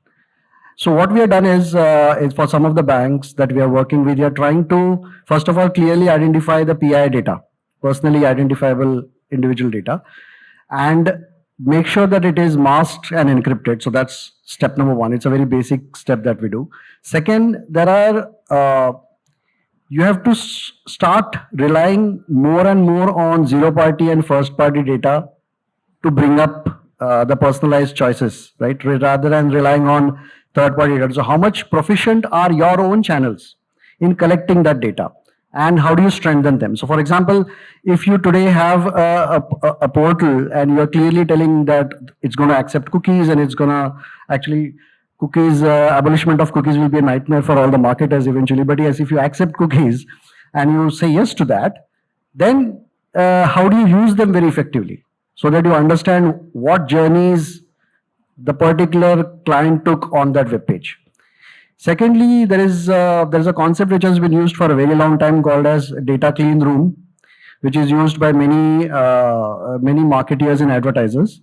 Data clean room is essentially trying to see what are the commonalities between different consumers who use, let's say, Meta or Google. They provide these services, and your own consumers by using certain lookalike kind of fashion. So you actually don't see the personal data, but you tend to understand the client behavior based on the lookalikes. So these are some mechanisms through which it has been found out. I believe, I mean, in the Indian context, so this is my personal opinion, that we don't so much, a normal common man is not so much entrenched into privacy, but definitely is more entrenched into giving a personalized experience. So how that balance is kept depends on how you use their data carefully. Fair. So I'm going to, jump to you, Jyoti, on the the privacy piece. What's your take on the privacy? There's always, I think, being the second responder to a question, the challenge is what to add beyond what Tejas has already said. Because I think again, theoretically, the balance between giving a personalized experience and being honest to privacy, as a business, one tends to go more on the personalization side. It's not like every click that the user makes, we don't show up the cookies message again and again, right? It's accept all and forget about it. However, as an industry, and maybe I think as thought leaders, just having an honest debate about policies around it and the regulation, even internally, how often are we, and that's what we are actively doing, as part of cases that we are working on, working very closely with compliance, and particularly for the banking sector, and where O2O is concerned, online to offline, we work with a lot of industrial good clients where there is a larger dealer network which we have to activate for ensuring that those leads are serviced. There is a very critical element of making sure that at no point we are compromising user privacy. While in the current scheme of things, not everybody has the appreciation for it, but I think as active industry participants, the effort that we all make is to have a more strict compliance and a strict monitoring around privacy piece, because personalization is taken care of by the AI ML that our teams build. The policy piece is where the manual effort is needed. Funnily enough, that privacy part is manual while personalization continues to be AI driven. That's the balance we are striking as part of BCG. Just one to come in and ask you only, since just making it more direct. Often AI is with automation, right? Now you have data, you obviously keeping regulations in mind, brought in the right sort of data, you maintain regulations, right? Now AI is running with automation. No one is coming and asking you what data to use, when, and so on and so forth, right? In such cases, are there ways with which privacy can be met? It's hard, I know, but I'm just trying to understand. That's what I'm saying, that as active industry participants, our effort is to put these compliance and processes in place, because one has to always remember, I mean, the scenarios that we are working in, financial services is again a combination of online to offline. Industrial goods, things like tires, cements, window panes. These are industries in which consumer will interact digitally as well as offline as well, right? So he will leave his data at different touch points. How do you integrate that? How do you make sure that it doesn't leak out of the system and goes into the market as leads to be sold to home loan companies? So this is really the manual effort, and the I would say the future thinking that we can do as active industry participants is to be open about and bringing these things right ahead of curve, preparing the business for that. The success of this really shows up 2 years later or 3 years later. If your business is prepared to make sure with the right rigor, there are no data leakages. As I said, while AI takes care of personalizations, humans take care of privacy. So there's just to add, I'm sorry, I'm adding to quite a bit because trying to think through what the answer was. Go for it. One point I missed is on the consent. So when you get a customer onto your portal, you take consent based on what all things you can do with his or her data. So that's consent management is one. But the most critical part, I think, is the right to be forgotten. I think that is where I think you'll have to handle the privacy in such a way that ability to completely purge the data out of a system once the consumer has gone away is also an essential ingredient of maintaining privacy. Just one point adding in there, I think, or rather two, now that I have the talking point. Go for it, please. We've been waiting for you. Yeah, of course. No, I think loyalty and data privacy, if the two in the same sentence are in my head are not right? Because if a consumer, I am signing up for loyalty program, I am giving the consent that yes, I want to be associated with this brand or this service, and hence the brand or the organization has the right to connect with me, which means the consent is implicitly there. Now, the second part of the question is then how do I not infringe upon what I don't need to as an organization for that loyal customer, which is where the responsible AI comes in, right? So yes, there is AI that will help us do what I need to do from a loyalty perspective, but the responsibility lies in the policy, in the frameworks that we need to do, in the entire performance evaluation of the algorithm. If you do good and you're not invading, great stuff. If you are, then let's course correct it. So those are the points. Thanks. Fair. So, jumping to the challenges that we have, right? We keep talking about AI, privacy, how to do this, but there are obviously a lot of people don't know how to deploy an AI solution, how to start, where to go about it, and how to scale up and so on and so forth. So, what are some of the common challenges that an organization faces when deploying AI from a loyalty program standpoint? Prasad, you've been quiet for a bit, and I have to, over to you. I'd love to hear your take on this. Yeah, absolutely. So there are two main challenges which I think of, and then I'll leave. I ask you to put the mic a little closer. Sorry. Yeah, can you hear me now? Yeah. Much better. Okay, cool. So there are two main challenges, and then I'll leave some challenges to the next speaker after listening to you. One challenge is the buzzwords, right? Everyone hears about artificial intelligence, blockchain. Jobs are going to be lost. Jobs are going to be lost, or everything is going to be transformed, right? Within a day or two. And that sets up expectations really, really high, right? When we go in for our clients as advisors, as trusted consultants, we keep the expectations extremely realistic in terms of the top line impact or bottom line impact they are going to get, right? In terms of amount of dollars or in terms of the brand value or brand impact the AI will add to their current baseline, right? So we do a proper baselining exercise, which is then followed by data discovery process, which is further followed by a lot of data enrichment process, which is further followed by a lot of machine learning algorithms innovating different algorithms, right? Innovating through different kind of neural networks, innovating through computer vision, innovating through natural language processing, right? And then comes the implementation part, right?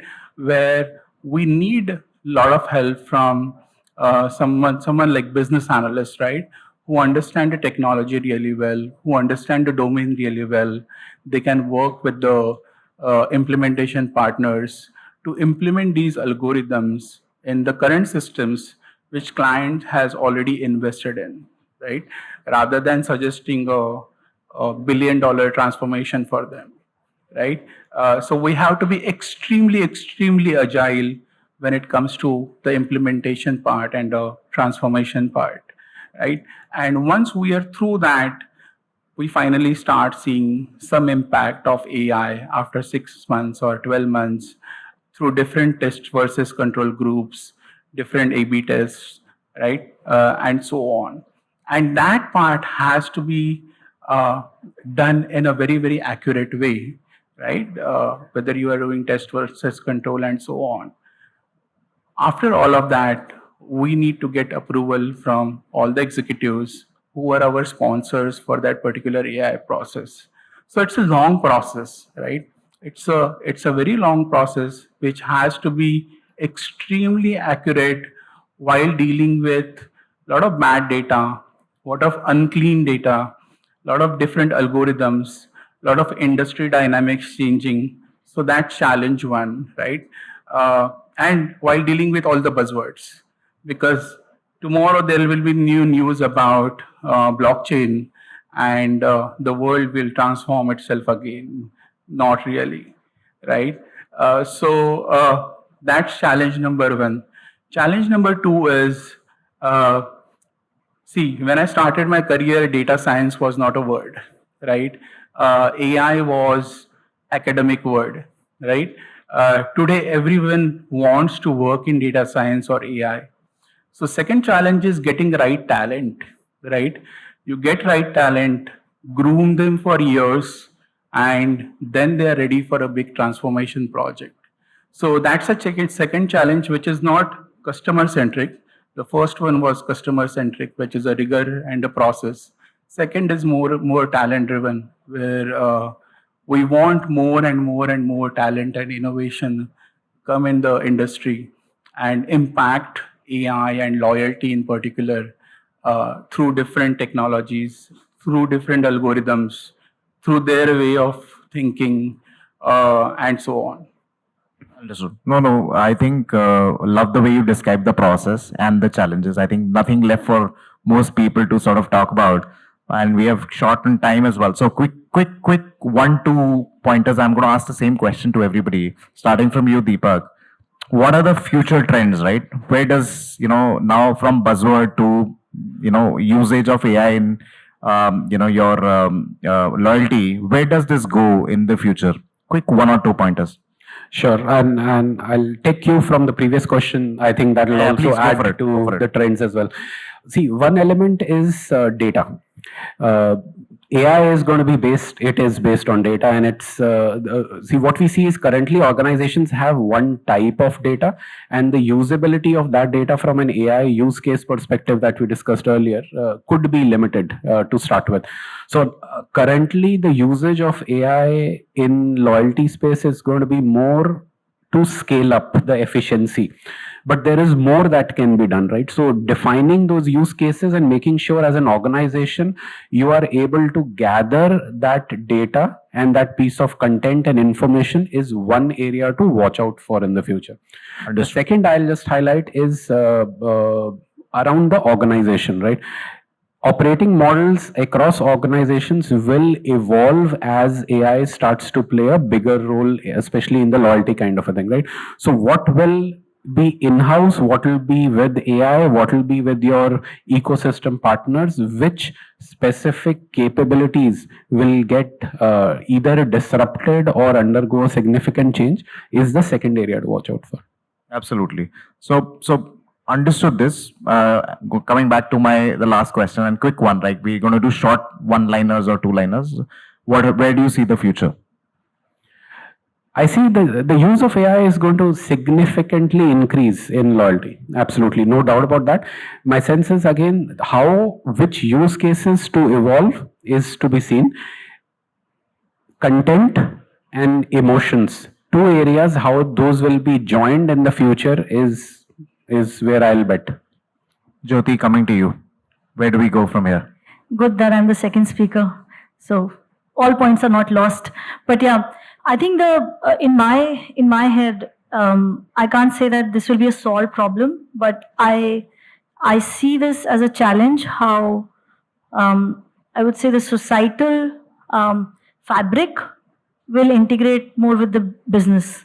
Earlier, probably the laws of business were set by, let's say, a business department somewhere in the government, but privacy is such a core element of citizens that influencing businesses will be something that governments will take more in hand. Going back to the talent thing that Prasad mentioned, not everybody has the same knowledge and understanding. And because of that, I think it will be an evolution before we have a clear picture on how businesses and societies really decide to treat privacy, which will impact how AI gets used in loyalty. Tejas. So according to me, what's going to happen is, I'm talking from a loyalty programs perspective, there is going to be a significant consolidation of loyalty programs because the consumers are expecting to be treated in a special way across the value chain of, let's say, entertainment or travel.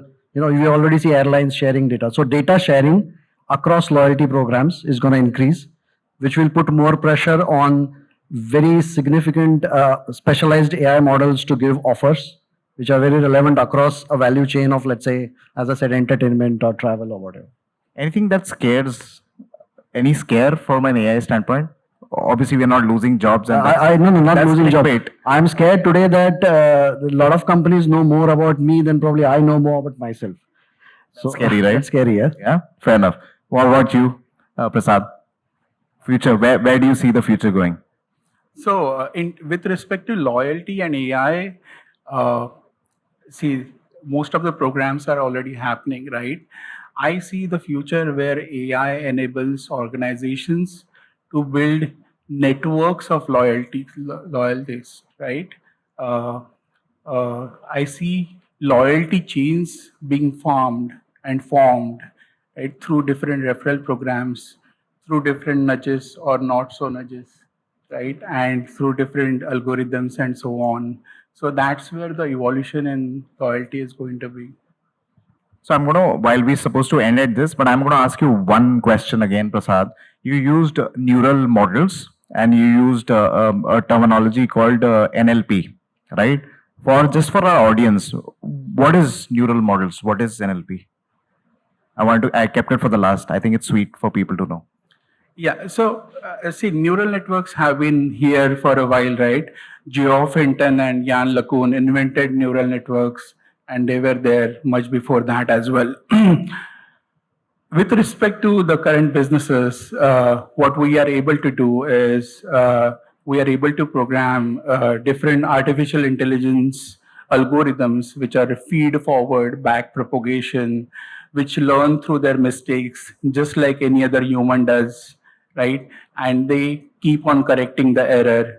That's what basically the neural networks are. And then there are various aspects of it, such as LSTM, which are used on unstructured data, where they have a small forget gate, where white noise goes out of the forget gate, right? Or there are CNNs, which are meant for computer vision and robotics and so on. Lot of people are Googling right now, like whatever you're saying, right? A lot of people are Googling. Yeah, NLP, do you want to cover separately or you've covered it in your... Yeah, that's all right. Super. Any questions in the audience before we end? We still have like 30 seconds to go. Anybody? Either we've been very good or no one's got anything. Which one is it? Anybody? Yeah, go for it, please. Okay. Any of you can take it. Okay, so because we're talking about customer retention, and I think first of all, there were fantastic insights which came from all of you. This was really a rich conversation. But tell me one thing, I think all of us are talking a lot about, being left-brained in AI, right? But technically, from a retention standpoint, the right brain is going to play a very big role. And if AI can power that effectively, which is basically marrying the head and the heart, marrying art and science, right? So how does one crack that code, and what do you think can be done to power AI for the right brain? I think it is already being experimented, especially in the creative side of things, right? You're right that unless we have AI play a role on content, just doing the science of it based on data alone will not solve the problem for retention. It has to be both. What's already happening in some reasonable level of scale currently in the creative side is, for example, AI is used currently for writing scripts of films, of series, and you don't necessarily need means if it's a series and you can prompt the AI for what has been the previous set of characters and storyline and what was the ending, etc., and what should be the next one. There is enough and more examples now available to create a first level cut at least that can bring that in, which means how should I engage a consumer with a specific type of communication, including creative, is not far away from what AI will be able to do. I'd just like to add to that. Now we're designing videos and base level photos as well by AI. You could probably give inputs of the characteristics that you want, and the image or the video could do what you needed for them overall. So yeah, just want to add that. Anybody else would like to take this one? I don't know if my answer is going to add value to your career or your life, but I think this is not the first time that any disruption in our society is making us think hard about what we are really doing in day-to-day, right? Print did that because print spread the word across society. Television did that. Everybody thought people will be glued to their televisions. Mobile phones did that. People thought we'll all become slave to mobile phones. I don't think the right brain will get hijacked by AI. And can it add to it? I think using AI to really use it as a tool, which is what I could see Deepak was describing, and we have seen it in how designers or creative folks are really using it. Just having that lens that this is a tool that really helps me level up my core skill, just the opportunities are immense. The data nerds like us, we are all left brainers here. I don't know how many of us have a side hobby on art or paintings, but we tend to focus more on A/B testing, collecting data, which creator is working well, multi-cell testing, multivariate testing. But a designer should be probably looking at these tools to just iterate, or any creative person, like the scripts and all you were talking about. So yeah, I think looking at it as a tool to upskill, that's how I would see, and I'm seeing the trends already, but I'm not an expert on the creative side, so. I absolutely echo that, right? See, and I was with our chief creative chairperson a few weeks ago, and from the audience, this was the same question, and his response was essentially, for a creative person, the creative idea is in the mind, right? And then you need a tool to take it out. In few days, years, decades ago, you could use a brush or a pen and a paper and kind of put this on. What is a sketch? What is a storyboard? What the creative is going to be? And the technology has evolved. There is softwares available right now to get your mind thinking of creative into an image. And AI is only going to augment that further. So it's a tool. It has to be used responsibly, and we'll see the results. Helpful. Whilst I like the perspective, I was actually getting to the right brain of the customer.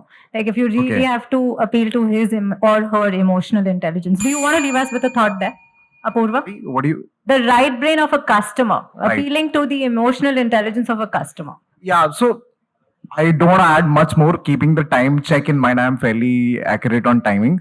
I think I'll take examples from the product that we built, which is WebEngage.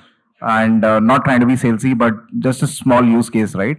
Today, email can be designed inside the product, looking at the emotion and the kind of segment that we are targeting, all of that linkages, right, on a very, very tactical level really helps, I think. Because what is happening in the past is, someone had like, oh, let's send an email at 4 o'clock in the evening to this segment because I have seen previously better clicks come my way and some of those sort of things, right? And everybody has their own experiences, nuances. I think all of this will become a lot more intelligent with that nuance. Another piece is, what happens is sometimes when we are sending texts to our customers and so on and so forth, right? And, you have a huge verbose text that you want to send in. It's very hard to cut that down in terms of number of words. And not only does the text cost you as a sender heavily, but also it's boring for someone to read a text which is like 2 texts. No one has that kind of time. We live in 5-10 seconds reels world, right? We don't have that kind of time. I think all of these things sort of add value to the left brain, right brain customer kind of conversations. And absolutely AI will and is empowering today all of these sort of things. I hope that helped you as an answer. And at this note, I'd like to end. Thank you so much for listening in, and fantastic having you over. Thank you for being here. Thank you. Thank you. Thank you, panelists. Can you please stay back for a photo, please?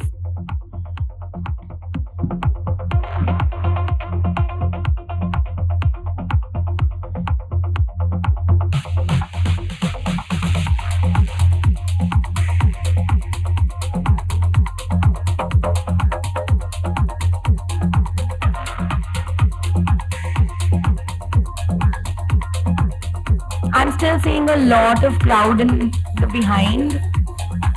And I'm not sure why y'all are not coming in front. Please come join us. There are so many empty seats here waiting for you. And I can see familiar faces categorically at the back. Please, I urge all of you to come in front. Grab your cups and come here. Come in front. Yeah, I'm not starting till we come here. No, Neeraj, you must get everybody. You're the one who's been standing at the back.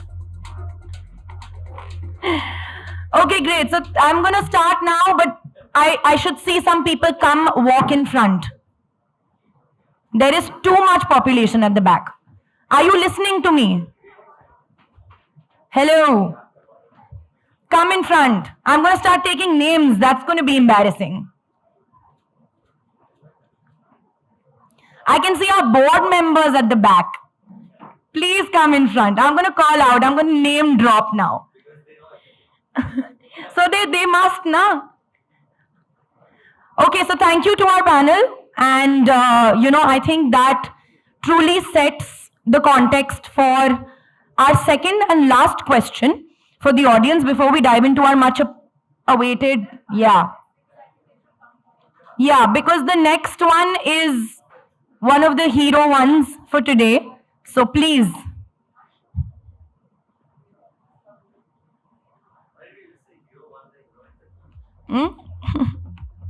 Gender neutral term.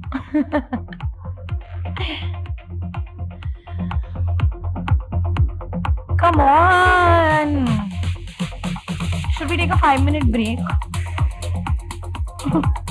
I think, Monica, you should personally go get people.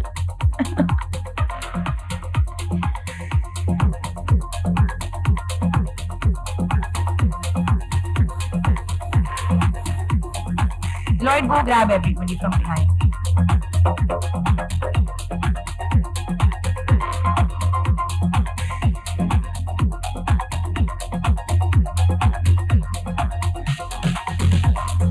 Okay, it's 4:16.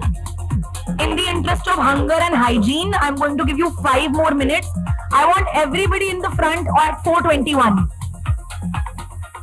I'm very serious. I'm going to start walking to everyone personally in 5 minutes. We should wait for Rudra, right?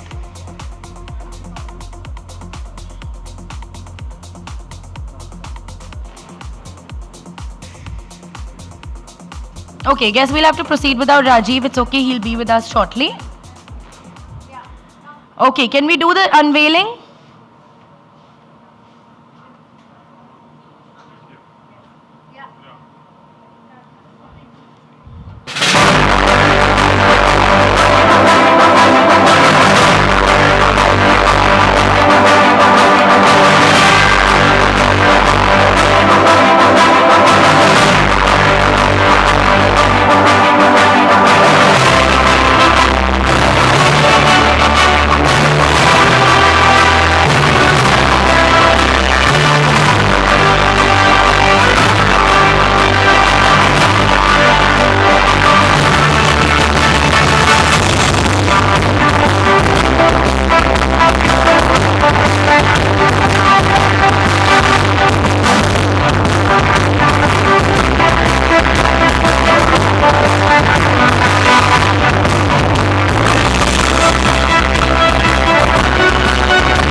scan the QR code and download the report.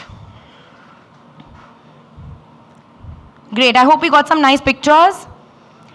Monica, can I please request you to come back and share some key highlights from the report with us before we dive into our next panel? Okay, sorry for being a little difficult on this one, but we were just trying to make sure things move on time and we get to enjoy the evening together. We promise to keep serving you on your table and wherever you are sitting. Nevertheless, a big congratulations to all of us. This is a collaborative effort. There are some of you who are a part of it in terms of helping us put it together. There are a lot of you out here who have responded to it or guided it, and therefore we have what we have. We think it's a very robust output and you must take a look at it. The soft copy is now up and you could scan the QR code to make sure you grab your copy and be the first few to consume it. So I'm going to quickly use the next 5 minutes to set context to this report, and I'd appreciate some silence, guys, because it would be very, very difficult for others to really hear.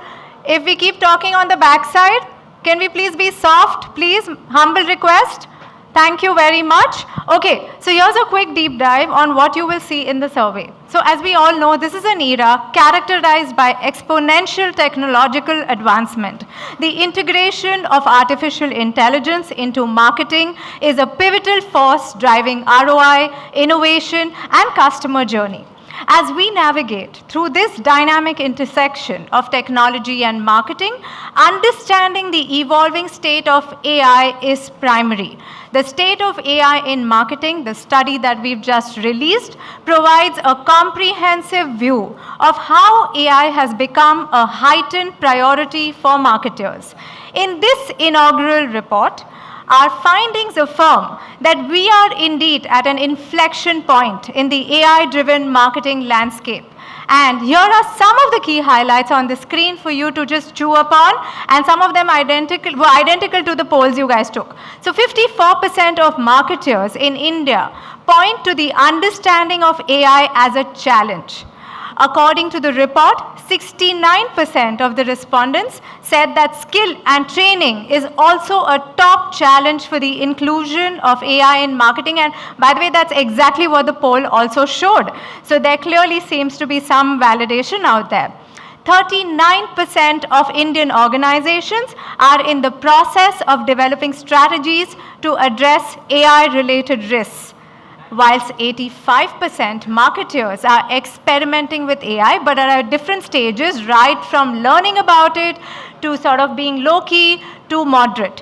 However, remember that this is an output based on 100+ responses we've received for the study. In sum, the survey showcases some key gap areas which require work to enable the adoption of AI at scale.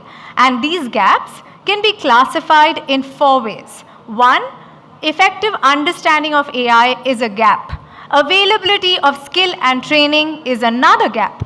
Processes to mitigate risk is the 3rd gap.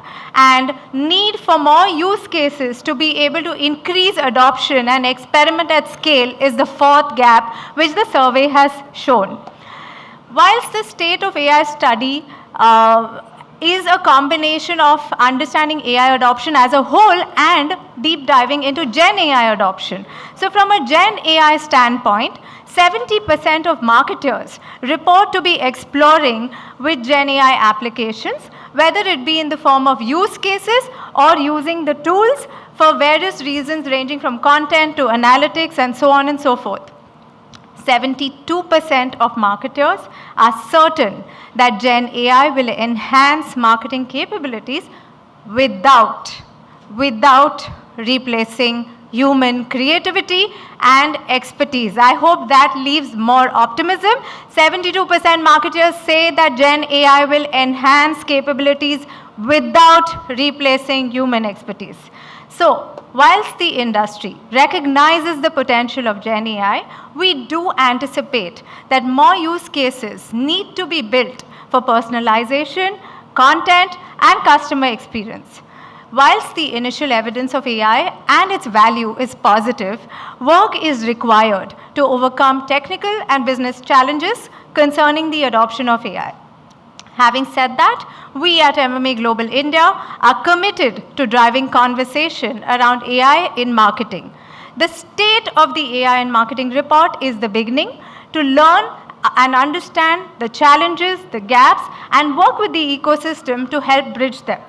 So come join hands with us to shape the future of AI in marketing and be a part of the collective goal to foster knowledge, build use cases, and to engage in effective problem solving that can help champion AI at scale in marketing. With that, I'm going to hand it back to Tanya to bring on our experts who are going to help us decode the study further. Back to you, Tanya.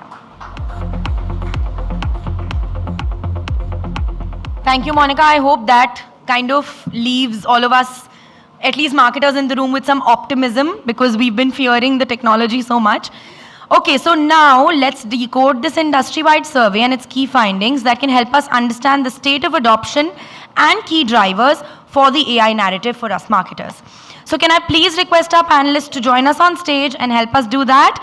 Please welcome Aruna Balkrishna, Head Consumer and Employer Branding, Tata AI Life Insurance, Kunal Aman, Director and Head, Marketing and Communications, SAS India, Prashant Jain, MMA India Board Member, Senior Director Marketing, HP Inc., Neeraj Ruparel, Emerging Tech Lead, WPP and Group M India, and our moderator for this session, our very own, Monica Khurana, Country Head and Board Member, MMA Global India. Over to you, Monica. Big clap for us. Yes, for showing up.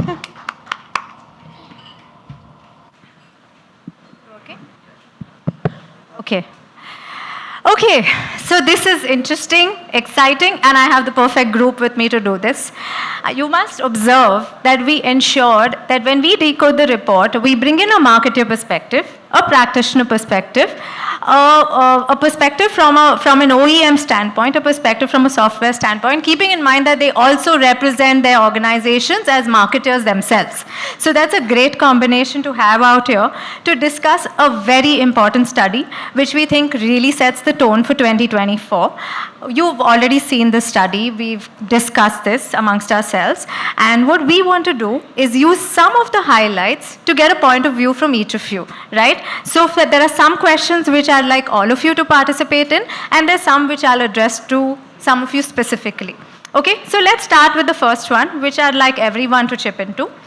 So I really like this data point, and there's merit in really helping us bring it alive. You know, we asked our respondents on what is the key challenge as to why AI adoption is limited at this point in time. And there was 54% of the respondents who said that they currently lack the right understanding on adoption of AI in marketing, and they probably haven't effectively understood it, right? So as as marketing professionals, as experts, are you facing a similar challenge whilst you're attempting to adopt AI? Is this also an issue at your various organizations that you represent? Maybe we can start with Prashant. Yeah, sure, I can start. So, no, absolutely. I think, Monica, the data point is, strikingly accurate, yeah. So, every possibly 1 in 2 people, or like partners, both internal and external, I meet, I see this sense. There's a clear distinction. There are people who are excited about it. They're making progress every week. They are adopting it in every single process they have. They are reevaluating current processes.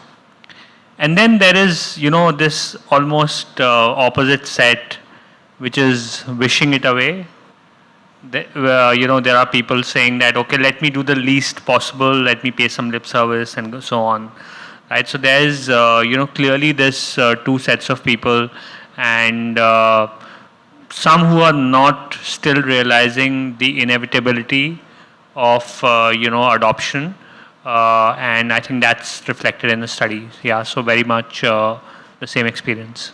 Okay, fair enough. Neeraj, your take? Pretty much aligned with the findings there, because I think the skill to handle these platforms, remains a bigger worry with a lot of brands, especially when they see a lot of negative news in the market.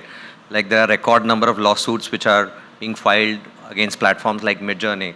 So a lot of people are wary of using these platforms, or they are really wary of getting into a, a legal kind of a tussle. But there's where we chip in.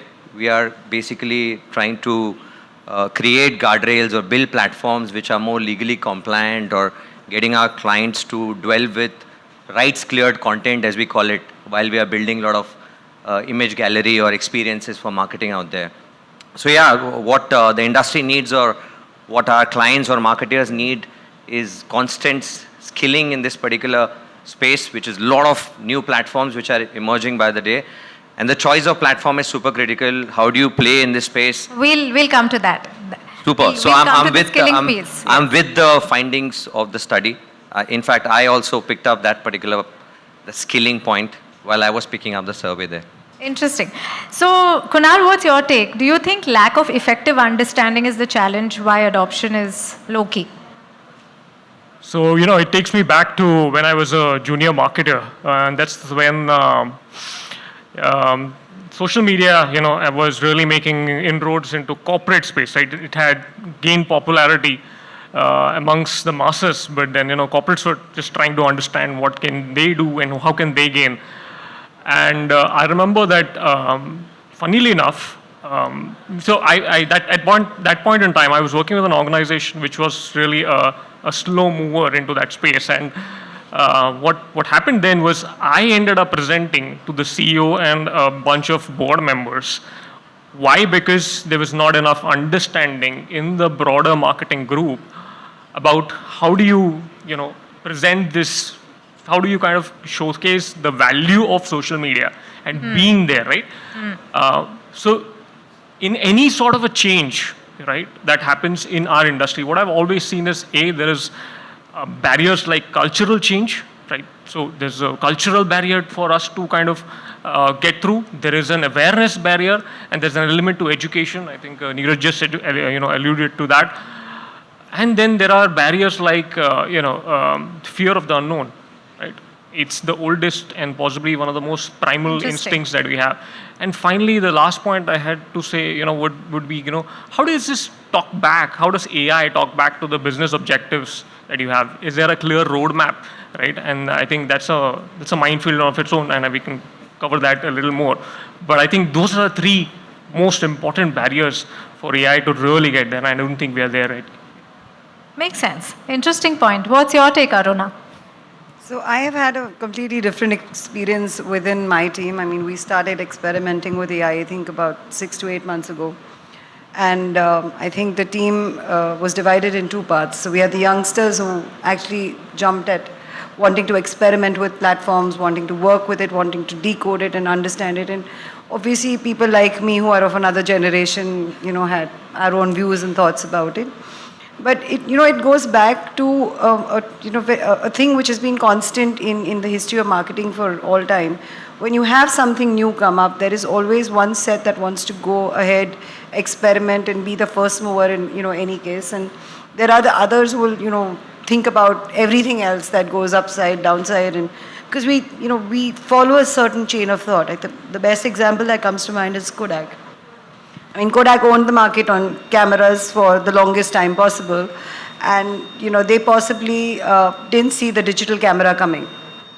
Although the story goes there was one person who did see it coming and nobody listened to him, and he went on to work with Apple, and the rest is history. So in every organization, I think you will find there will be... Sorry, any glitch there? You want us to stop for a minute? Yeah, just one sec.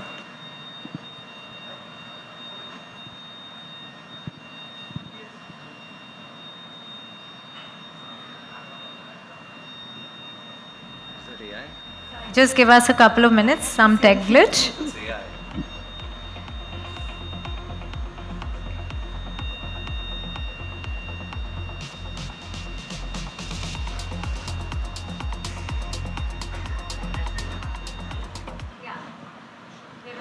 Carry on. So you will always have two sets of people, and honestly speaking, the generation of now, the younger marketers who are coming into the field, are a lot more enthusiastic about handling new technologies, working with them, and even if they don't understand, they're happy to decode.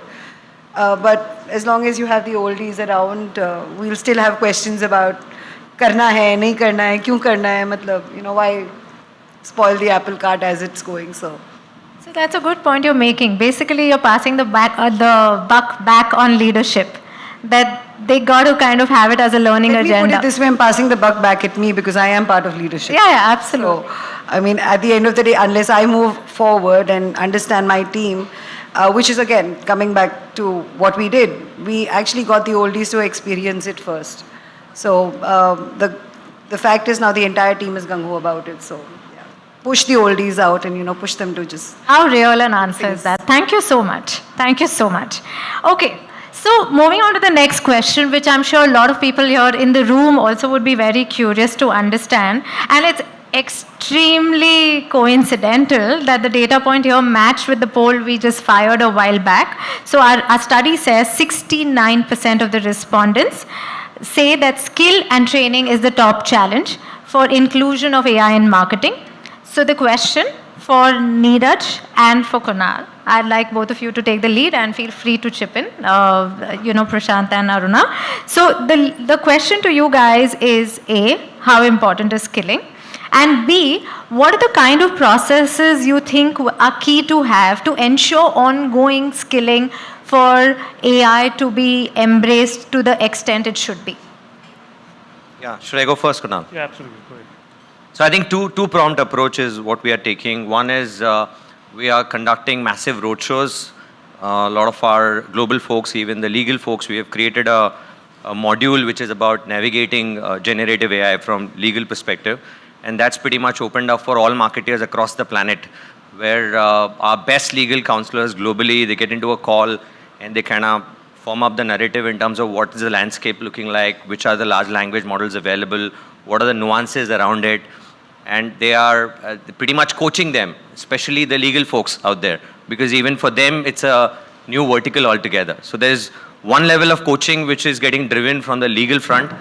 And the second area of work which we're doing wonderfully well is we are beta testing a lot of these pilots out there with our clients. And that's something we've been historically doing as part of the creative tech practice at WPP, which is pretty much like trend spotting and trend shaping, as we call it. So there's a constant, what do you call, an ecosystem. And anything which is new requires a ecosystem which needs to be created and a small pilots which needs to be rolled out very carefully. And in this case, I think legal plays a super important role. And once we have these pilots in place, so we are activating generative AI pretty much in all three formats, which is text, voice, and video. You saw Google speak about the birthday platform, which is our creation. Or the platform which we are now creating, which is rendering text to video or getting cross-platforms to talk to each other. So I would love to play a use case. How do you ensure skilling when you build these platforms? How are you ensuring internal skilling and skilling at the client? So that's what I'm coming to. So when we do these small pilots with big brands and we showcase it up into our experience center, which then becomes open for all the clients to kind of follow. When they come in, we show them the platforms, the potential and nuances attached to the platform, what all is possible as on date, and that kind of helps us skill these guys. So as we speak, we've got about 50 top clients across markets who've been visiting our experience center, and the target is about hosting about 200 odd clients, and then going for the ultimate scale on these platforms, I would say. So one is legal counseling, the other one is a lot of show and tell. Makes sense. An actual experience center where they get to play with the platforms. Understood. Rather than it remains in a presentation somewhere. Got it. Got it. Kunal, your take?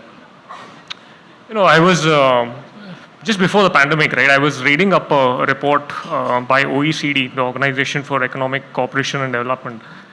And I remember that even before AI, before the advent of generative AI, they mentioned that 14% of jobs across the world are possibly going to get completely automated. And another 32% are going to be completely transformed.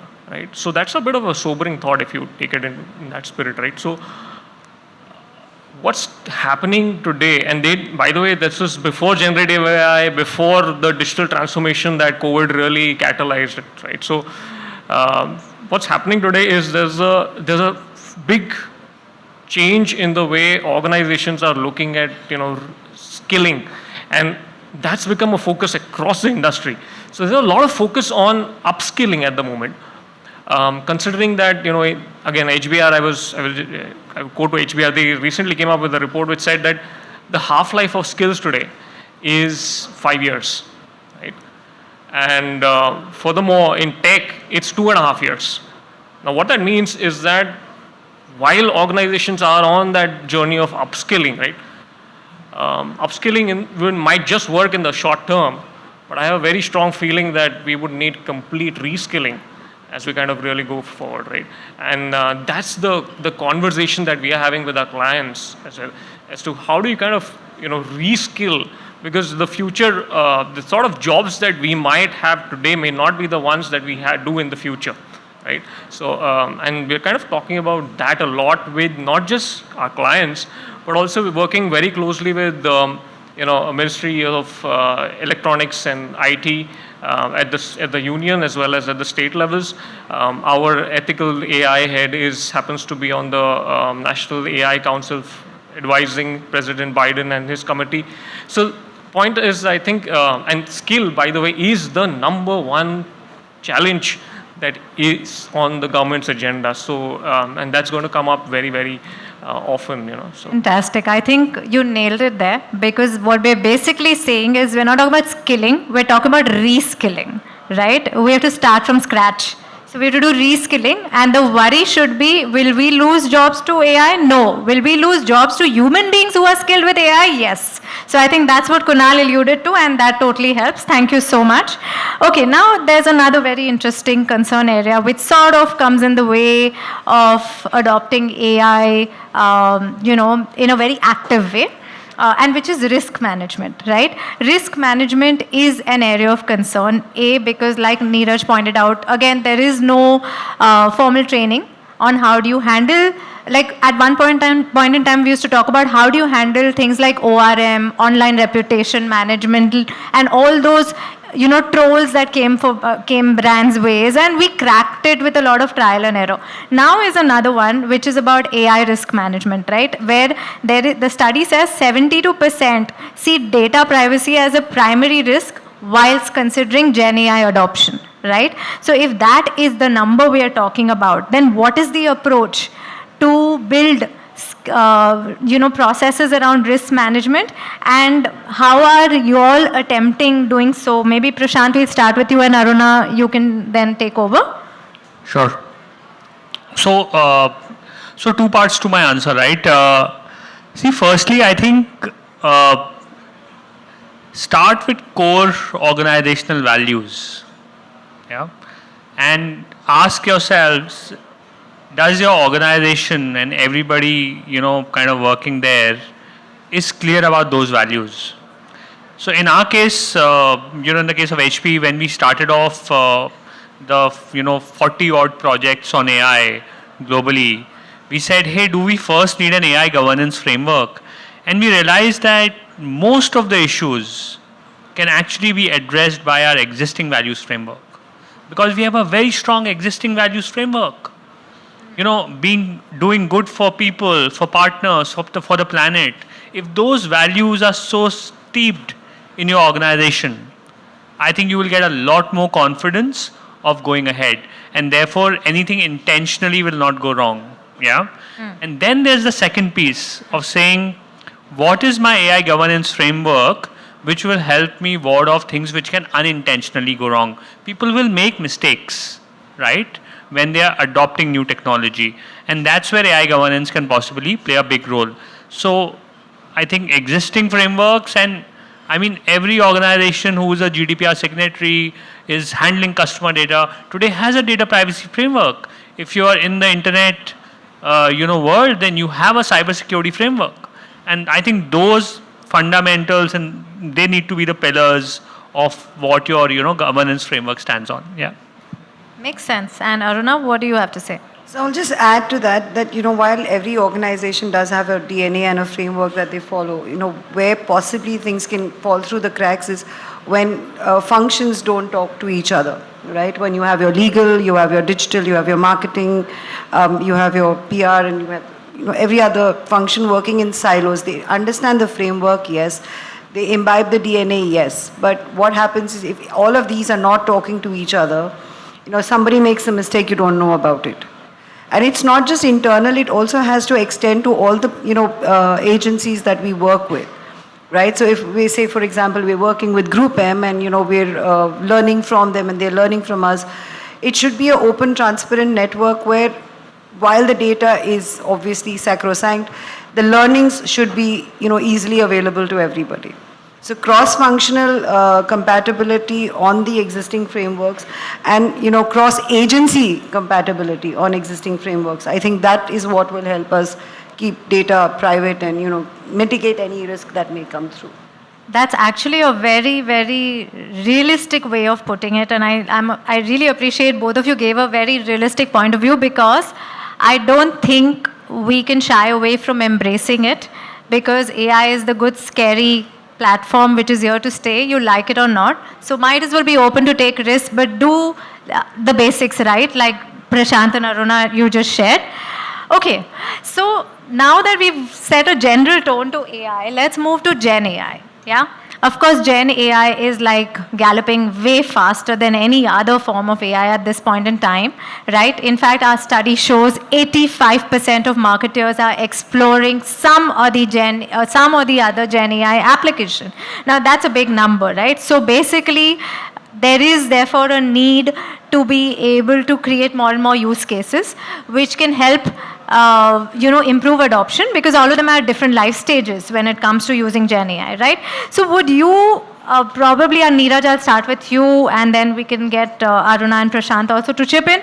Would you be able to share some use cases from your organization on Gen AI adoption? All right, so like I mentioned, it's pretty much firing up for us globally on all three formats, which is text, voice, and video. I think there are brands are owning up certain moments. So like the birthday moment is being owned by Mondelez in that sense, right? So we went a step ahead and we were doing a lot of pilots out there, toiling around with a lot of these platforms. And we said, why can't we mash a couple of platforms and then create an experience on a platform which is closer to consumer? So look at WhatsApp in India. If you see smartphone about 600, 650 million, WhatsApp sits at 580 million. If you were to plug in cross-platform and create an experience for a consumer on WhatsApp, that's going to be mind-blowing. So that's one use case is what we are chasing, wherein we were looking at mashing multiple platforms and creating a wow experience for the consumers out there with multiple Gen AI platforms which are working in the scenes background. So for example, we did something for Britannia, which is on WhatsApp. So you can go there, and while the World Cup series was on, you can ask Ravi Shastri any cricket-related questions. So while you punch in a question on WhatsApp, the query goes to ChatGPT. And mind you, on either sides, we are putting in a profanity layer. So even on the input as well as the output. So when the query goes to ChatGPT, it renders a response. If the profanity, it goes through the profanity layer. It renders a response which then goes to an AI avatar of Ravi Shastri we created. And then we render text to video. So for a consumer, it's pretty much seamless when you ask a question over WhatsApp, and now you have India's ex-coach giving you a cricketing advice, and that too on the World Cup season. So let's just play that AV Ranjana, they'll get a fair sense in terms of what am I talking about.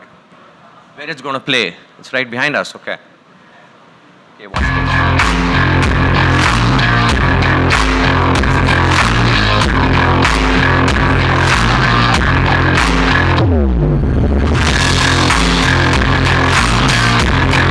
Call your boss in a croaky voice and tell them you're feeling under the weather. So it also, right, got it. 20 seconds. That's about it. So it also goes with the brand thematic, which is all about Golmaal, right? The product proposition. So whatever you ask him, we actually engineered AI with some rock solid prompt engineering to give a Golmaal answer, which is a quirky point of view, which is not the right point of view, but something really quirky, and that's, mind you, that's very tough. So these are the kind of use cases which are picking up globally. One of my personal favorites is what AKQA did with Serena Williams, where they got the digital twin of Serena Williams, 17 years, Serena Williams playing against 35-year-old. Right. This was the Nike one, if you followed that. Or those letters which those warriors had written in the past in World War II. There was a AI engineered platform which was created to convert those texts into images on what state they were in when they wrote those letters to their families, right? That's again a classic example. Or the outpainting work which was being done Nestle globally. So tons of work, tons of inspirational work. And as I keep saying, there is a scary side of AI, but it has real power to make a difference in terms of creating really positive campaigns which can create positive impact. Like for example, we are working on a use case wherein we are creating something for people who cannot see, but they can talk. So using the power of AI, they can just paint something through their words. Right. And then we will get a paint brand to kind of own up those platforms and sell those piece of arts and give that money back to the fraternity. Makes sense. Interesting. Prashant, you guys have been doing some interesting work in AI as well. Would you like to share some use cases which can sort of throw some light? Yeah, I mean, there's so many, but so let me pick up one which is critical or let's say unique to our category. So PCs and printers, services, particularly commercial services, highly researched category, right? So typically a customer spends 2 to 4 weeks researching, understanding or translating her use case into deciding what product to buy. And therefore, every customer asks unique questions, right? So we sell about 1 million units a month, but we get about 10 million queries like a day, okay? That's the kind of scale, because everyone's asking like 20 things about, oh, will this work for me? Because once you buy the device, you're stuck with it for 3 years, right? So you really want to be sure. And therefore, what we're doing is that we are just scraping the internet, going around looking for what are people asking. And we are dynamically generating content which answers those questions, right?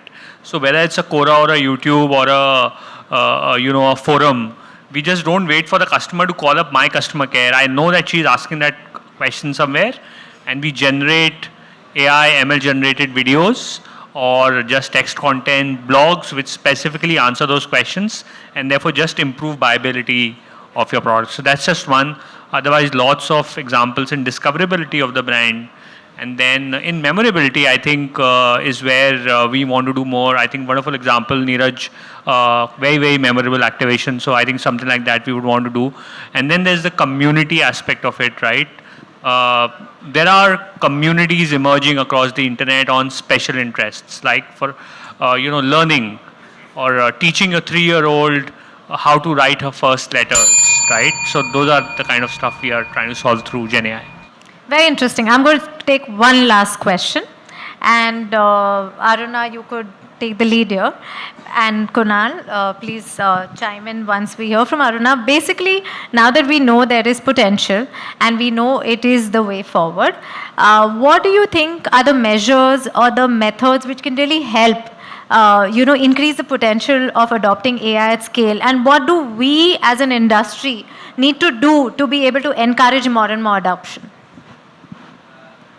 The first thing about increasing adoption of AI is, as I said, you come back to the earlier question, there needs to be a lot more back and forth or ideation or brainstorming between marketers, their agencies, their teams, even include legal, digital, include your entire organization into first having a conversation on where all can you use AI. Okay. Right? It need not just be a marketing thing, but through marketing you can go through multiple other places. So for example, we're life insurance. We probably be as boring a sector as you can make it out to be. For us, the biggest thing is how do I engage that consumer from the time he walks into my portal to the time he has to file his premium or get his claim. Now, is that a marketing journey only? No. It's a journey that has multiple parts, but that experience has to be the same all through. Now, if while I get him in, the company saying, look at AI, this is how you can do, very nice, great social media, great, creatives, what happens after?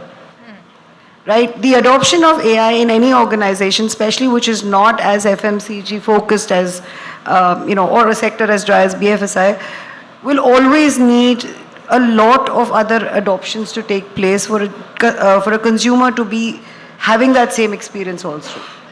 That will lead to business, that will lead to further adoption, that will lead to further collaboration, and that will lead to a whole lot more conversations around the subject. That makes sense. And Kunal, what would you say?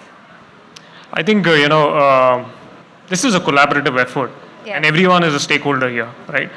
So you got 3 things I think super important. One is how can the community come together to raise the level of awareness, right? It goes back to the first data point that we saw, the level of awareness of AI and understanding of AI in the industry, right? Correct. And we are all on different maturity curves there. So there's a need for us to come together and, for example, come up with something like the State of AI report, so that kind of informs the leaders out there. There's a very great data point out there in the report which said that there are around 32% of the influence of driving the charter of AI goes back to the CEO, right? So how do you kind of come together to inform the leaders to make choices, right? Second is, I think, the collaborative effort. I think again, Aruna referred to that, so I won't expand on it. But the last piece is the ethical guidelines. Again, there's a lot of, it's a minefield, right? And that's also stopping decision making, guys. So what's happening is there's a fear of the unknown. There's insecurity which stems from that. And then there is a legal minefield, there's financial risks, reputational risks, there is technological risks, lack of skills. So there's a lot to deal with, right? So decision making and of things like Gen AI in the corporate boardroom is not an easy battle to fight. So I think that again needs a community to come together to define an ethical guideline, right? And what that looks like. What are the basic foundations that we need to consider, right? Fairness, equitability, accountability, transparency, trust, because there's a very big deficit of trust at the moment, right? And I think that's the real key. Makes sense. So basically what we're saying is... Kunal is saying, come to my experience center. More show and tell.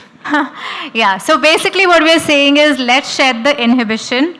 Let's try and create stories which we can tell more and more of our industry folks to be able to adopt and be inspired. And of course, let's make a conscious and collaborative effort together to learn from each other. And I think that's where the needle will move. I think this report has really come alive with all the perspectives all of you have shared. I know time is up, but if I can do one last question, which you have to answer in one word, okay? One word? Yes, one word. Fill in the blanks. So let's give this a shot. Future of AI in data. Future of AI in data marketing. One word to tell us. Say thank you. I think it's indispensable is the word. Fantastic. I like it. Neeraj, future of AI in data marketing. I think creativity. Okay. That's super critical. Okay. What will you create? Is that AI can create those ripples in the industry. Okay. That communication, creative thought. Fair. One Now- word, creativity. I think endless possibilities. Okay. Aruna? Inevitable. Sorry? Inevitable. It's just a matter of time. Well, that's well said. And thank you so much. Appreciate your participation. I'd like all of you to get a copy of the report and do a photo op with us, please. All of you, please come forward. This lady's been really trying hard. Please come forward if you can.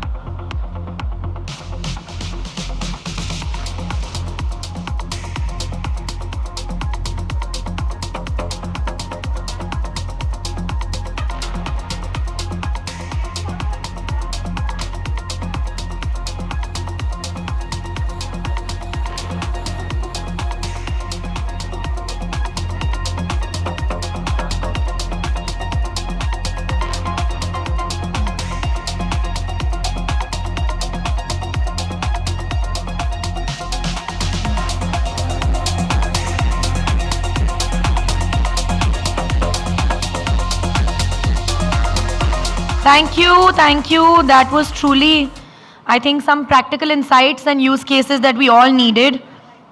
And it's all a culmination of the survey and the report. So thank you so much for actually cracking the code to leverage AI effectively in our marketing strategies. And I hope it helped our audiences who is still at the back and still not coming forward. I wonder why. We are serving you everything. As you can see, the staff is going around serving you. Please come join us in the front. Okay.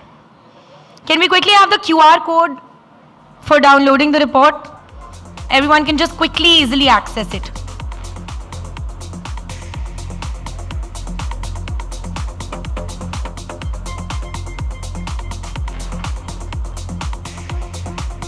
show of hands for who thinks the cover is just really good.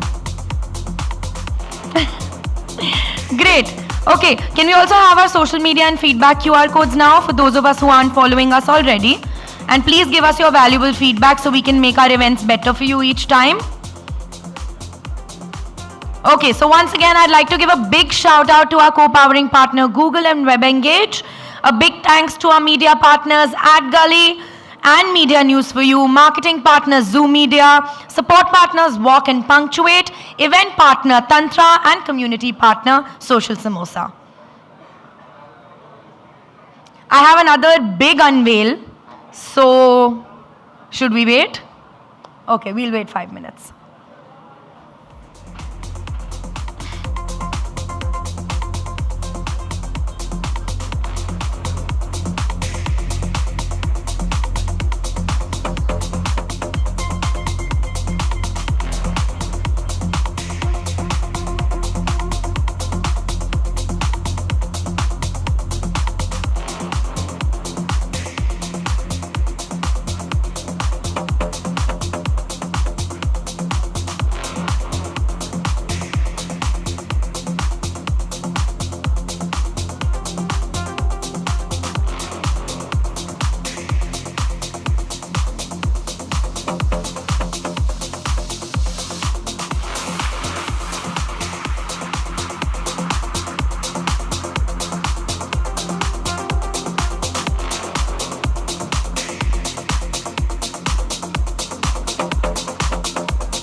Audience, this is our second last session. Can we please have you guys in front?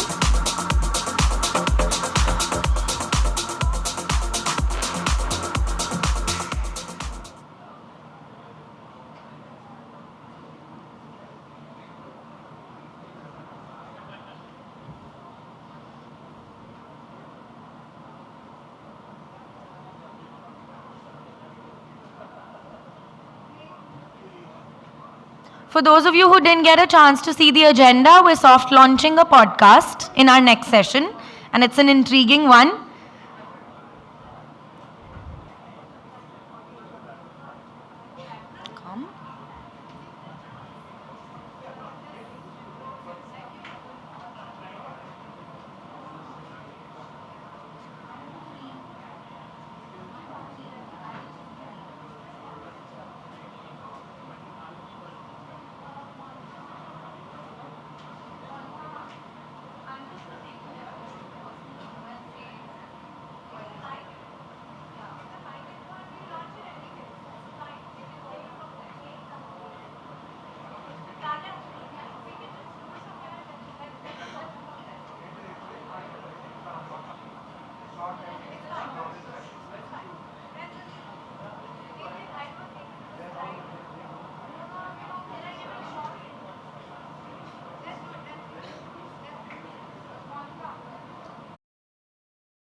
To share with you.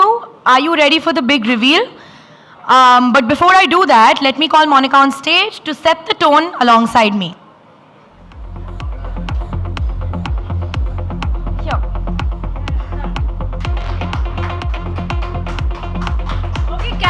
Okay, you guys be where you are. I hope you can lend us your ears because this needs only the ears given that it's a podcast launch. So only your ears, your eyes can stay where they have to. Let's start. Okay, great. So what are we doing today, Monica? So today we're releasing a podcast which is for pro marketers to future-proof them and rather to save their jobs. So they better be aware that we're coming up with something which can save their jobs. That's right. It's the Smart Marketers Go-To podcast, all about decoding the complex landscape of marketing. We'll be exploring key themes that drive the narrative for the day and age, ranging from AI, Gen AI, unified commerce, omni-channel techniques, data-first approaches, and much more, is basically your destination for everything shaping the future of marketing. Sure. So the property is being launched in collaboration with IVM, and we are super excited to partner with IVM yet another time to do the most needed conversations in 2024. And the first series that we do is going to be on AI, which is being powered by EY, and we'd like to have EY and IVM on stage with us to do the launch. Yes. It is just a soft launch.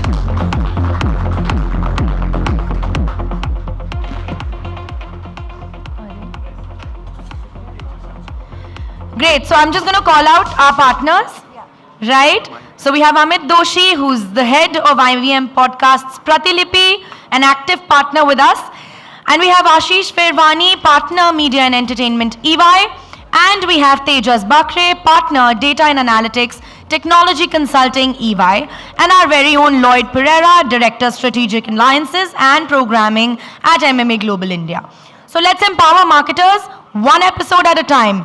Let's unveil the name of the IP and the context of the first curated series. Lloyd, you want to take it from here? Sure, Tanya. Thanks a ton. In fact, thanks for setting context to this. I think it's a great moment that we have all the key stakeholders involved with this super exciting project of ours. Okay, and without any further ado, I'd like to now unveil the name, and here goes the name.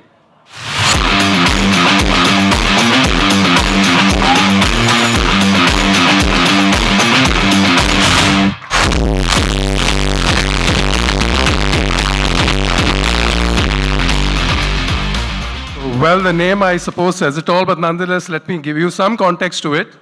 So it's a combination, amalgamation of a smart marketeer, marketing, and tech. So we are really looking forward to this, and I hope all those listeners out there are looking forward to this. Tanya, you'd like to take it? So I just, want to hear a few words on the IP, starting with Monica. Okay. So, Ashish, how about you share with us how you feel about this marketing pod and how it can empower marketers? So, I think the idea started over a cup of chai in my office with Monica, and then we took it forward from there. The idea was that, we'd been doing some research on AI, and we put together a list of a bunch of use cases.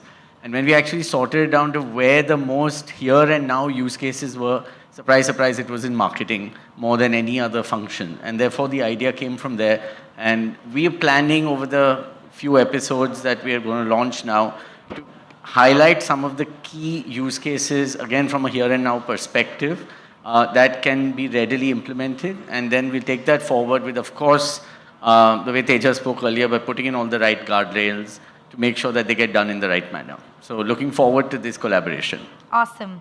Thank you. Amit, from IVM, please share something on the thought behind the podcast because you were so actively involved. Well, it's a subject which I think has tremendous amount of interest to a large number of people. It is something which we don't know that much about. It's one of those subjects which everybody thinks they know about, but nobody actually knows anything about.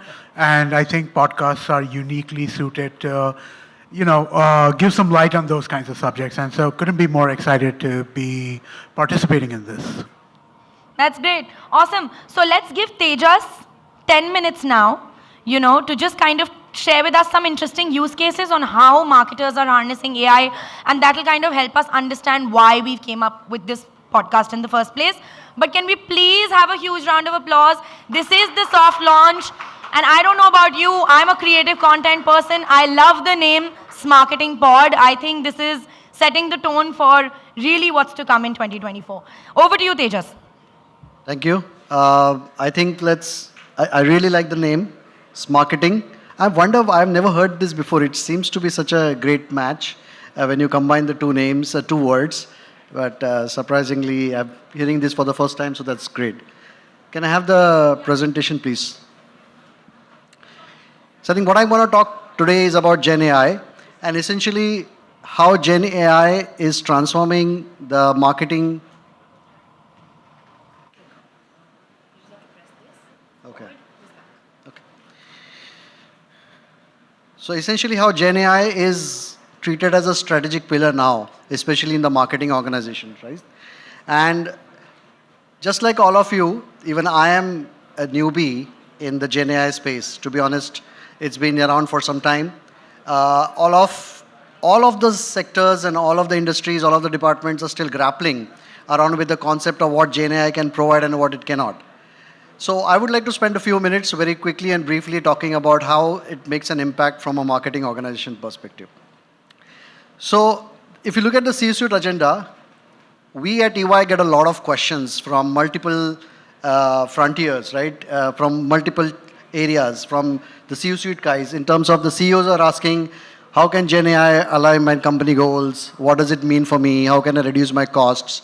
The CMOs are asking how generative AI can help organization enhance customer engagement. The CTOs are saying how can we integrate Gen AI with the overall strategies of technology and so on and so forth. So there are a lot of questions.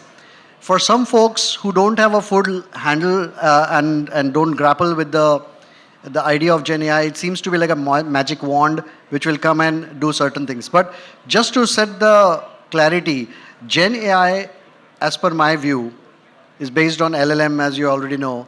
AI has been around for the last 10 years, and Gen AI is a recent entrant and it actually enhances the LLM modeling to a very high degree. What that means is it gives artificial intelligence the ability to actually comprehend billions of parameters and come out with what we call as predictive text or a content. And the content can be graphical, it can be a textual content or a video content or whatever, right? So that's how the Gen AI is working. But when you want to use it in practical purposes, it starts getting tricky. So Gen AI definitely is not a predictor. It doesn't predict or tell you the future. It can give a certain guidance along with it, but it doesn't tell the prediction. It's not a predictive analytics kind of replacement. It does certain specific things. It tells you what has happened and why it has happened. That's the area which we call as descriptive analytics that Gen AI can handle. Now, if you look at where do you start? Where do you really start in your organization with the Gen AI journey, right? You first have to start by defining what is going to be the purpose of Gen AI in your organization, which business units you will take, what are your priorities for that, why, just like any other AI program and not specific to AI, what is the success criteria? So before embarking on a Gen AI journey, you should be clear on the strategy, you should be clear on the business use case, and the most important thing is the data and tech architecture. I think this is an area where I feel Gen AI's ability to run the LLM models on large data sets will only be true when you have data in the right fashion. See, if you don't have the right data, for example, just like humans, if you read the wrong data or a wrong article or a wrong paper or fake news, we are going to say what it is, right? And we believe in it. That's the same AI will also work. Gen AI works. So you will have to make sure that you get the right data in picture to go through this. Risk, governance. I think a lot of stuff was spoken about training, on the skills training, how to use Gen AI. If you have heard the term prompt engineering, Gen AI works on what we call as prompt engineering, which is essentially you will have to give very specific, calibrated instructions to Gen AI what it is supposed to do. If you don't give those instructions, it will not be able to give you the right response, right? So training to use Gen AI so that it can be adopted, you are able to use it very effectively is itself going to be a key skill of the future.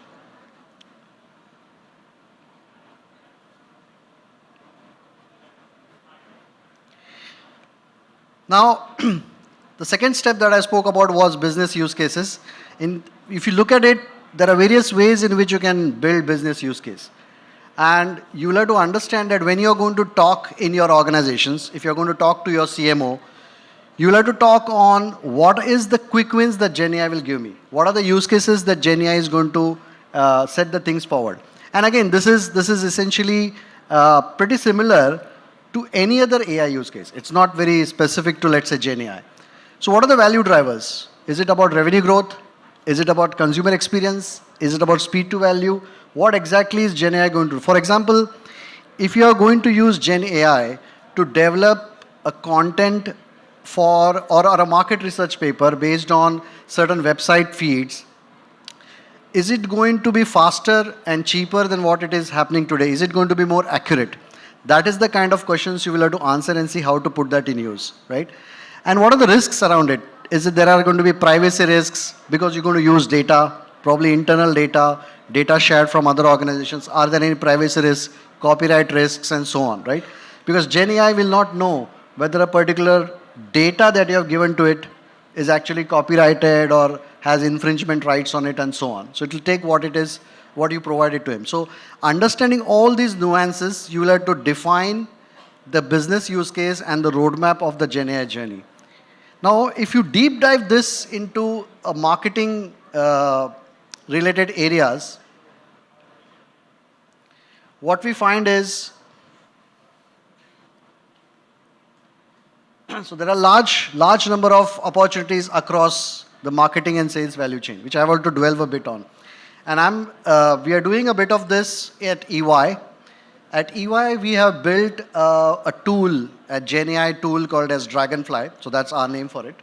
And what Dragonfly does is essentially it helps you use Gen AI more effectively. So I was talking about prompt engineering, right? So let's say I am an HR person who is supposed to scan a whole lot of documents and present to my management what kind of skills are there available in the market and what's the breadth of skills that you have got from a candidate's perspective, right? So I'm an HR persona, and if I'm going to scan those CVs that have come to me, I'm taking a simpler use case probably to understand. It's not a marketing use case, I'm aware.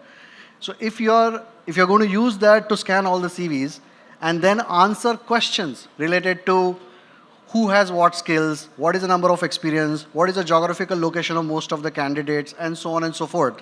If you're going to use it to that effect, and if you're going to make sure that that results that you get out, the Dragonfly is efficiently able to do it because you'll have to give specific prompts. You'll have to ask specific questions. You'll have to make sure that you have the right persona defined, because that's what Gen AI will interpret for you. So from a marketing perspective, what we can say is that what we are seeing being explored in the market today with a lot of other companies is it's used for market research. So generating insights related to competition. You can feed a lot of data into it, as I said, and then it can give you insights into it. At one particular place, what we are trying to do is we are trying to upload all the campaign data, which means the cost of the campaign, and also the data that is related to the campaign effectiveness, which means how many new customers were acquired in that particular period, and so on and so forth. And based on that, it's able to give us some sort of a profitability of the campaign or the effectiveness on the campaign in a much better fashion. So that's one, product profitability. Customer segmentation. In one of the sessions, I spoke about customer segmentation. Customer segmentation continues to be a very specific area in terms of your ability to understand your consumers and your customers, right? We have seen that a lot of micro segmentation is done. For one of the banks that we are talking to, they have almost 6,000 or 8,000 parameters defined for a particular customer group. So the demographics are split into 8,000 fields. And what we are talking to them is how to further do a micro segmentation. And I touched upon that in the previous session. So the micro segmentation would lead to more deeper analysis and nuances of the client. And it includes certain emotional attributes also, which are not just physical attributes, but emotional attributes of the person. And when you have such a huge amount of data and you want to analyze it and analyze each customer, Gen AI is a great case study for doing that.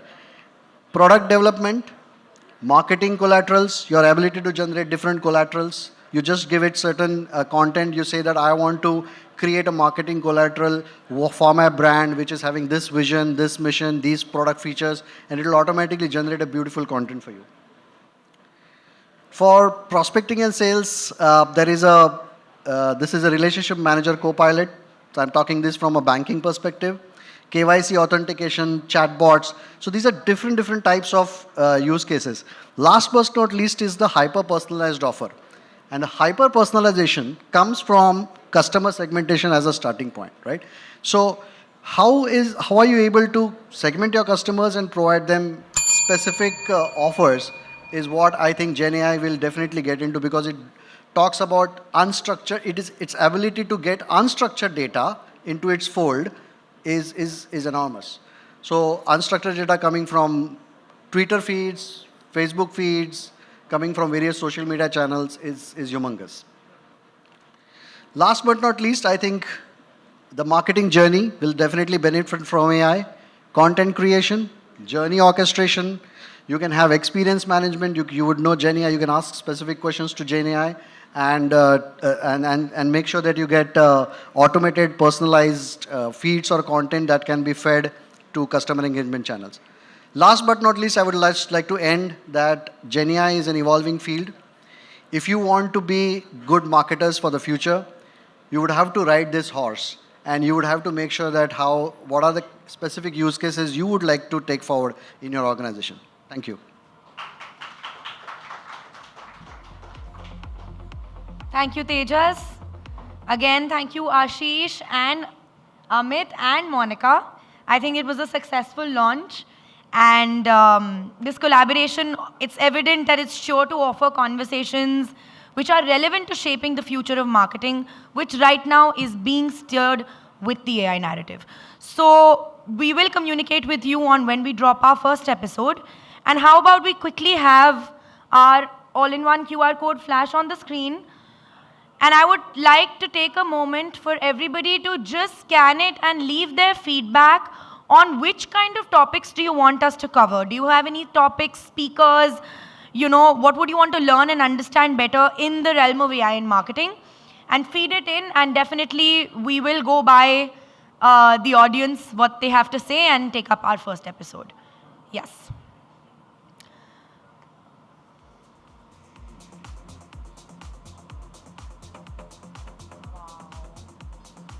Okay, so we have a little bit of a swap.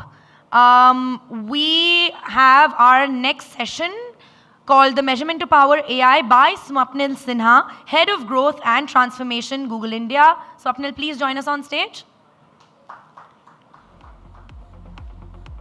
Awesome. You need a handheld? You're good with this. Okay, I'll just get you one.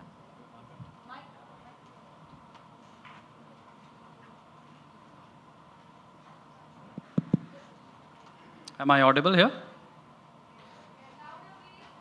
Yes, I can clearly see there are lots of people back there and waiting for the drinks to open up. So I'm clearly standing in between them and the drinks. I hopefully can end this soon. Well, just by way of introduction, my name is Swapnil. I lead the growth and transformation team here at Google. Essentially what that team does and what we do, what our mission is, mostly about providing data insights to all the largest businesses in India on, just helping them run their marketing more efficiently. But before I get started, what caught my attention actually was in the report that just got launched was that 68% or 65% of the marketers today feel that they haven't really dabbled enough with AI in their marketing. Well, I have a news for you. If you have been using digital, if you have been using Google marketing in any way, then you have been using AI for a long time. For about 6 to 7 years already. Yeah, so I just thought I'll just mention that because that's important to know. The difference though being is now AI is in the hands of people a lot more. Earlier it was behind the tools. Yeah, so you heard Priya, my colleague, earlier speak about AI and how important it is, such a shift it is. The fact that today it's actually a more profound moment than even what the whole mobile revolution and proliferation was back in the day, or even the invention of internet. And I strongly believe that. I feel that this is literally giving a lot more power. And how fast it is coming along is clearly visible by the fact, if you look at mobile revolution, mobile, just 5 years back, the content consumption habit, or 7 years back, was about a family sitting together in a room and watching TV, right? Now, how many of us here now sit together and watch TV with our family, just by raise of hands, show of hands? I don't see any hands up here, maybe 1 or 2, right? Oh, there are some at the back. Yeah, it'll be good if you guys can come to the front. But The point here is, that's how fast this revolution is moving. And we are saying mobile, there's actually a more profound revolution than the mobile revolution, which is the AI revolution. The fact that it is in our hands today and available to each one of us to do our own stuff with it, it's just so profound, right? So what I'll do is, I'll just speak about different part of AI today. I think we have dwelt with mostly how AI can help with running measurement and data better. I will go the other way. I'll say to run AI effectively, you first need to put your data in place. So let's talk about that for the next 10, 15 minutes. Yeah? Yeah, so clearly consumers are really changing, right? We are seeing that evolution that's happening over the last 7, 8, 10, 15 years, and it has definitely accelerated. The fact that today, from the time when I as a consumer think of an idea of something that I want to buy, to actually buying it is happening in a matter of hours, if not minutes. Was that the case earlier? No. It took days, right? It took days for this thing to happen. It was a lot of research. So the traditional marketing life cycle or the purchase cycle, so to say, has completely been shattered, right? And so all the principles of marketing are changing too. On the other hand, there is definitely, and this was discussed, of course, across the different panels about privacy, about compliance, and how important it is for us to be sensitive about the privacy of users and consumers. That is definitely another piece which is playing out. And the third piece, really, in my mind, is we as the marketer, who kind of are at the center of this entire thing. Our job is to be confident in the marketing that we are running, right? The reality is that we want to run it confidently, but with all that's happening behind the scenes, the fact that we have lesser data at our disposal now than what we had just 4 years back, or in fact 2 years back, the fact that next year, Chrome, which is one of the biggest browsers, so to say, right? I mean, the fact that large chunk of the internet on the browser gets consumed through Chrome is going to do away with third-party cookies, right? So those identifiers, customer identifiers which were historically running marketing won't exist next year anymore, right? That means a lot. That just means there is just so much lesser data that we will have at our disposal as a marketer. And what do we do then? And that's when I say confidence here, that's what I mean. We as marketers, how confident are we of running our marketing next year with all that going away, right? And that's where, in my mind, the power of data and analytics as an input to AI becomes critical. And that's what I'm going to dwell upon. Yeah, this is exactly what I'm saying. So if we are deliberate about our inputs that are going into the AI tools, then we can control the outputs. And the outputs will literally drive a lot of business value for us. So being deliberate about inputs is the point. And I'll just state this with another example. Let's say you are in, somewhere uptown New York, and you have to go to Manhattan. You would most likely use Google Maps to navigate your way around, right? Now, when you think about navigating your way around, how does Google Map give you the most personalized recommendation possible? And think of it, this has been there for a long time and has been giving very personalized information to each user who's seeking that basis their context. It gives you the same sort of information or equally valuable information if you are in New York versus if you are in New Delhi at the same time for your context. So there are lots of different things that the Google Maps is capturing as inputs and then surfacing to you things which are relevant to you. Whether or not, what's the speed limit if let's say it gives you sort of a recommendation or the path to take to get to Manhattan, it will look at data points like what are the speed limit, what are the toll plazas maybe on the way, What are the different traffic conditions around? All these things are going as input data points to Google Maps. And only when these data points are accurate does it give you good information. How many of you here in India have struggled with Google Maps in low data areas, where it starts to give you clunky sort of, right? The experience doesn't stay as good. Now, what's happening there? The input data points are going for a toss. And hence, despite being the most sophisticated AI platform, it still doesn't give you what you're looking for. What's broken here? Inputs of data, right? Your marketing is no different. What I'm saying is, then when you run your marketing, on AI, focus on the input data, because that's very, very critical. We call it garbage in, garbage out, right? No matter how good an AI platform there is in the middle. Yeah, so essentially the point is this.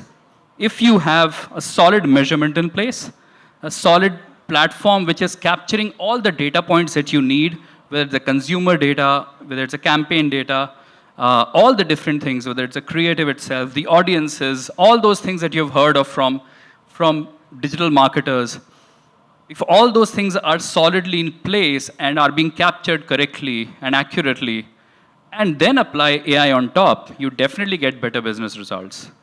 And that's what the point is.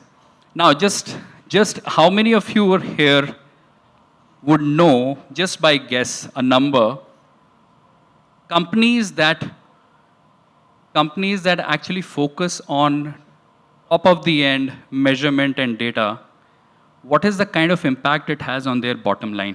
Any numbers, percentage-wise? The impact of solid measurement on bottom line of a business. You can call out any number, percentage. How much improved the bottom line would be? 25% better gross margins. That's what a study with BCG that we conducted some time back, very recently actually, talks about. So if you have a good data and measurement strategy in place, that's the kind of improvement in business metric that you're looking at. Now the question really, so far I've been probably preaching to the choir. Everybody here believes in AI, it seems, optimistic about AI. So then what's the point? The question is, what should we be doing? That's a question you would be asking me. So I'll give you a simple 3-stage framework, right? Essentially, we are talking about capturing the right data signals. Second, assign values. And third is optimize results. And I'll just briefly talk upon each of these and also talk about certain companies who have actually deployed these. When you talk about capturing signals, you're talking about being sensitive to the privacy of our users and consumers and capturing it in a privacy-safe way, as that's what we call it at Google. Capture data in a privacy-safe way. Second, assigning values. Now, this is critical. This is where we are talking about put a number behind each data point that you're capturing. If a consumer is coming on your website and doing 10 or 15 different things on the site, how much each of those actions are of value to you as a business? If somebody comes, if it's a lead gen website, somebody comes and dabbles with a calculator for insurance, how much is of value for you? Start putting some values to consumer actions. That's what we mean when we say assign values. And the third really is optimize results. This is where all the magic happens behind the scene with AI. I will showcase just 3 customer examples. That should hopefully be it from my session, and that should hopefully be the time for us to get to the drinks. Max Life. We all know this brand, right? What they did was they actually figured that third party, they actually definitely are ahead of the curve. A lot of the finance customers that I work with personally, what they figured was that given the third party cookies are going away, they need to figure out a way to ensure more data is retained than lost. So what they did, they used a product At Google, it's called enhanced conversions, which essentially is just a way to capture more conversion data. Conversion could be a lead generation, conversion could be an e-commerce transaction, it could be anything. But essentially what they did is they said that we want to use this product. By the way, as Google, we came out with this last year. It's called enhanced conversion. It's a great way for us to, in a privacy safe way, capture a lot more conversion data points, especially in light of third-party cookies going away. They were one of the first ones to deploy this, and they saw benefits of this, right? 6% increase in sales attributed to Google search, and 2.5% increase in sales attributed to video, YouTube ads. So essentially, what you can clearly see is there are some business metrics which were impacted by just doing better measurement. That's it. The AI stays the same. The AI platform is the same. It's just the fact that you're pushing more data into the system to allow you to give you better business outcomes. Moving on. Simply Learn. Yeah, I mean, I guess everybody knows this edtech player, right? They, again, digital native, so to say, if I may call it, not the traditional company. So obviously, they will be ahead of the curve when it comes to usage of technology and platforms. They actually assigned values to each of their conversion actions. They started creating these cohorts. They started importing data from their CRM system, which was Salesforce, integrated it into Google Ad systems, which is, just think of Google Ad systems right now as AI.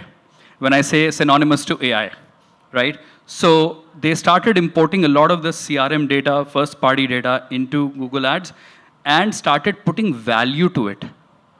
Each lead that gets generated was assigned a value. Think of it, if you are an insurance player, each lead will have a different value. It depends on what the user is seeking. What's the value of the insurance that they're seeking? What is the age category they are in, right? I mean, all those things play out when the underwriter writes an insurance, right? So the point is, when you start looking at all this, they did this as Simply Learn. They started integrating a lot of this first-party data into Google Ads and assigned values to it. They saw 9% lower cost per lead and 21% higher ROAS. So what you can clearly see, this is linking straight away to business outcomes. I wouldn't even call it marketing outcomes. I'd actually go all the way to say it's business outcomes, because the higher the ROAS you are able to generate, the better profitability and the health of the businesses, right? So that's what these guys did. And the last example, again, Maruti. All of us know the brand. Maruti actually has been on a multi-year journey on digitization, so to say. Some people call it digitalization. We call it, at Google, proudly we call it digitization without an L. But essentially what it is over the last 4 years, they were actually digitizing their dealership network. So they invested big time to ensure that their dealer network is included in their whole digital evolution that the company was investing in. But they also realized that despite that, there was a significant better marketing performance to be had. So they started investing in a Google product called Customer Match. They started deploying that product. Essentially, what is Customer Match? It again uses AI in the backend, but I'll just tell you what it is. It is something as simple as creating audiences automatically on the basis of your first-party data. So those who run marketing campaigns would understand that, right? So it's almost like I am giving AI all the signals of who are my converting users, and I want my Google AI platform to give me more such, whom I can target, right? And that's what Customer Match is. And this is the kind of output they saw. Well, 46% improvement in conversion rate or cost per lead is still okay. But look at the other number, 4x improvement in conversion rate. It's not 4%, it's not 40%, it is 4x, right? So what you start to see is that when you're adding first-party data into your campaigns and start plugging the campaigns and rush them through AI, you start to see a lot more value coming through. So these were just 3 examples just to inspire everyone here. If you haven't been using all the solutions that I've just mentioned here at Google, please do, because there is value to be had. I'll just summarize it quickly and end it. So really what we are talking about, be deliberate in your inputs to AI. That's the starting point. And if you think of it, this is the farthest upstream that it can go. Before you even get to deploying AI, you're talking about first, let's talk about data that goes into AI, right? So we're talking about that. Be as deliberate and sensitive to the usage of this data, because the better you use it, the more outcomes you will be able to generate for your businesses. Yeah, so of course, we here are the choir, and I don't need to preach you, but prepare for tomorrow today. I think that tomorrow is actually today. It's not even tomorrow. It's already here upon us. We should deploy all these solutions that I just spoke about. There is a QR code right here. Please do scan it. This has a white paper, which we actually recommend all of our customers to use, because this gives us literally a roadmap of how you can deploy the Google solutions to the best of your ability and generate all the outcomes that you're looking for. That's it from me.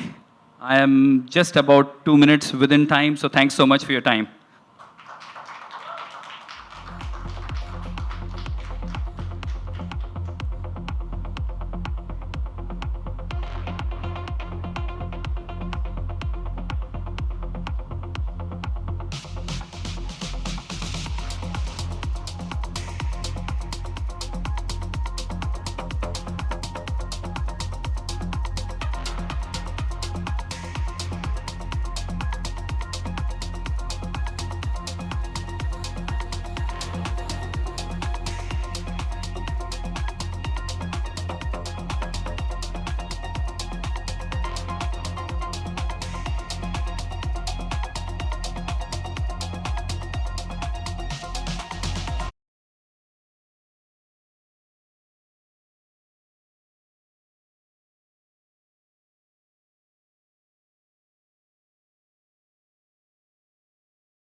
Word marketing. And with that, ladies and gentlemen, we come to our last session. So this one is on, this is our partner, Zoom Media, and it's going to be on the evolving agency model, okay? So all the agencies out there can brace themselves. And please join me in welcoming Rishabh Khattar, Business Head, The Rabbit Hole; Siddharth Bansali, Founder, Noises Tech. I don't know if I'm pronouncing that right. And our moderator, Prateek Gupta, Founding Partner, Zoom Media. Let's put our hands together.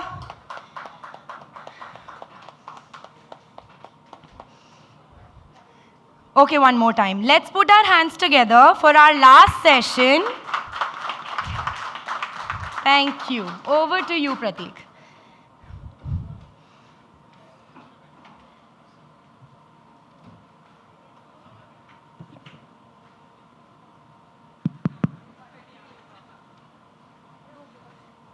Check. Okay. Cool. Thanks for doing this. I think everybody in the last 10 or 12 months has been talking about AI. But right before that, everybody for the last 24 months has been talking about Web3. The real question is that will AI go down the path of Web3, or will it going to make a larger difference in delta in the way that agencies are run?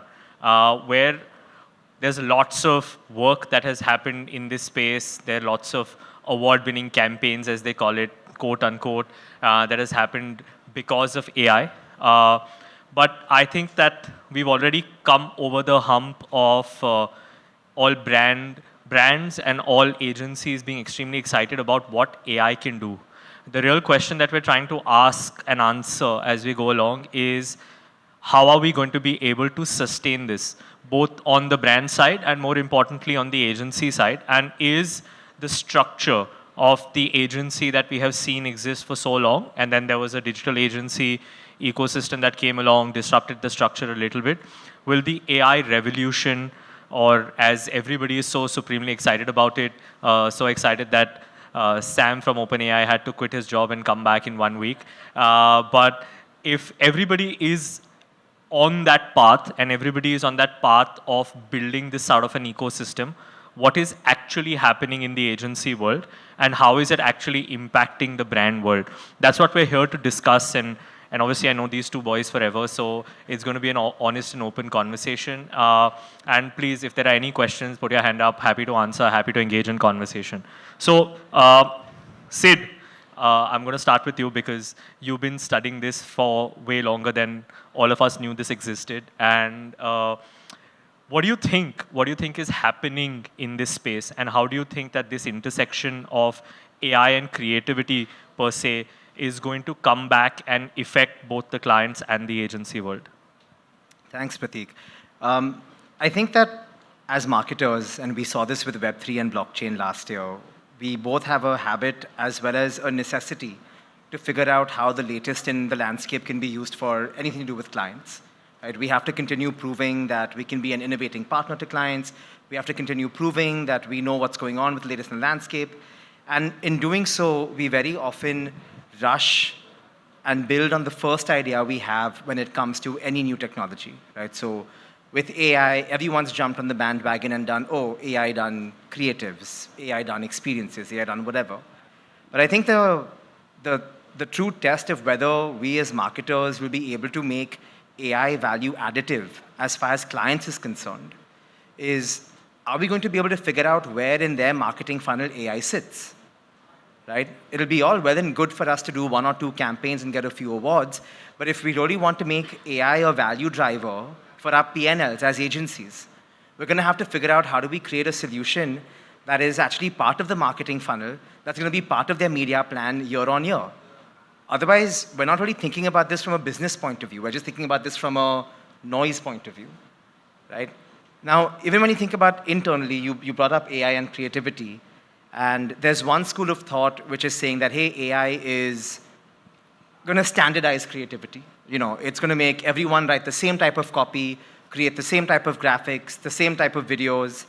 But I think what we're missing is asking how can we actually integrate AI into the everyday operation of anyone inside the agency. Today, let's say Rishabh and me work next to each other, and there's constantly times where he'll come to me and say, hey, is this possible from a tech point of view? And I'll go to him and say, hey, is this possible from a video point of view? I feel like having AI assistants that are knowledgeable about different fields of the marketing spectrum will enable individuals within the agency to really cross-pollinate ideas so much faster. Yeah, I mean, I think one thing that you touched upon, which was very, very interesting, is that any new technology that does come to the surface, right? Like last year also was metaverse and stuff. And the thing is, when it comes from an advertising standpoint or probably from a creative field, it always towards the client starts off as a gimmick. And the thing is that, hey, we can do something from a noise building standpoint, saying that, okay, fine, you guys are the first people who are going to sit down and do this. It's innovation, it's all of those things. We might not get the same reception, but it's a good PR stunt, it's good publicity and stuff, right?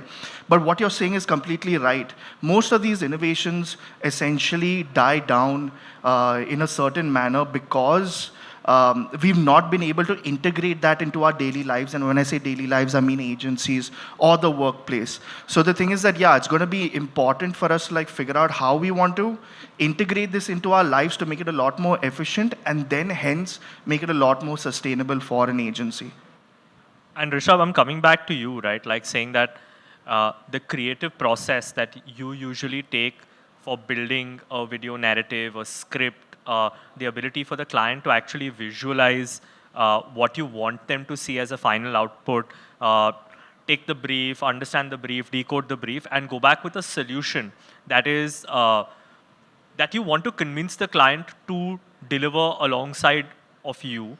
How have you started to use AI to better that internal process and bridge the gap between what the client is seeing and what you're able to deliver? Sure. I think that what we've, I mean, when we're sitting down working on creative pitches, and if it's going to be visual first, and I think generative AI at this point in time is, I mean, it's overused as a word, but I'm still going to use it.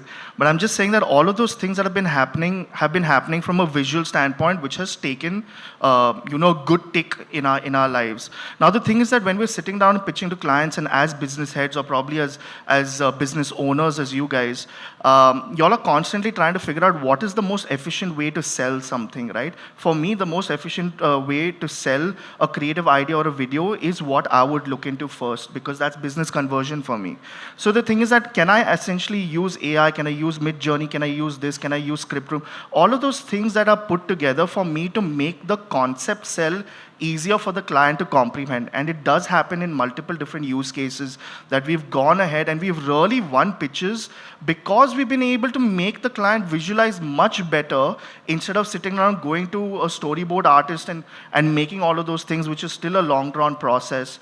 But it's just a lot more impactful, because the thing is that the output that AI is giving you is a lot more holistic. It's got feel to it. A storyboard doesn't have a feel to it. You know what I mean? You're not going to get the textures, you're not going to get the colors, you're not going to get the mood lighting.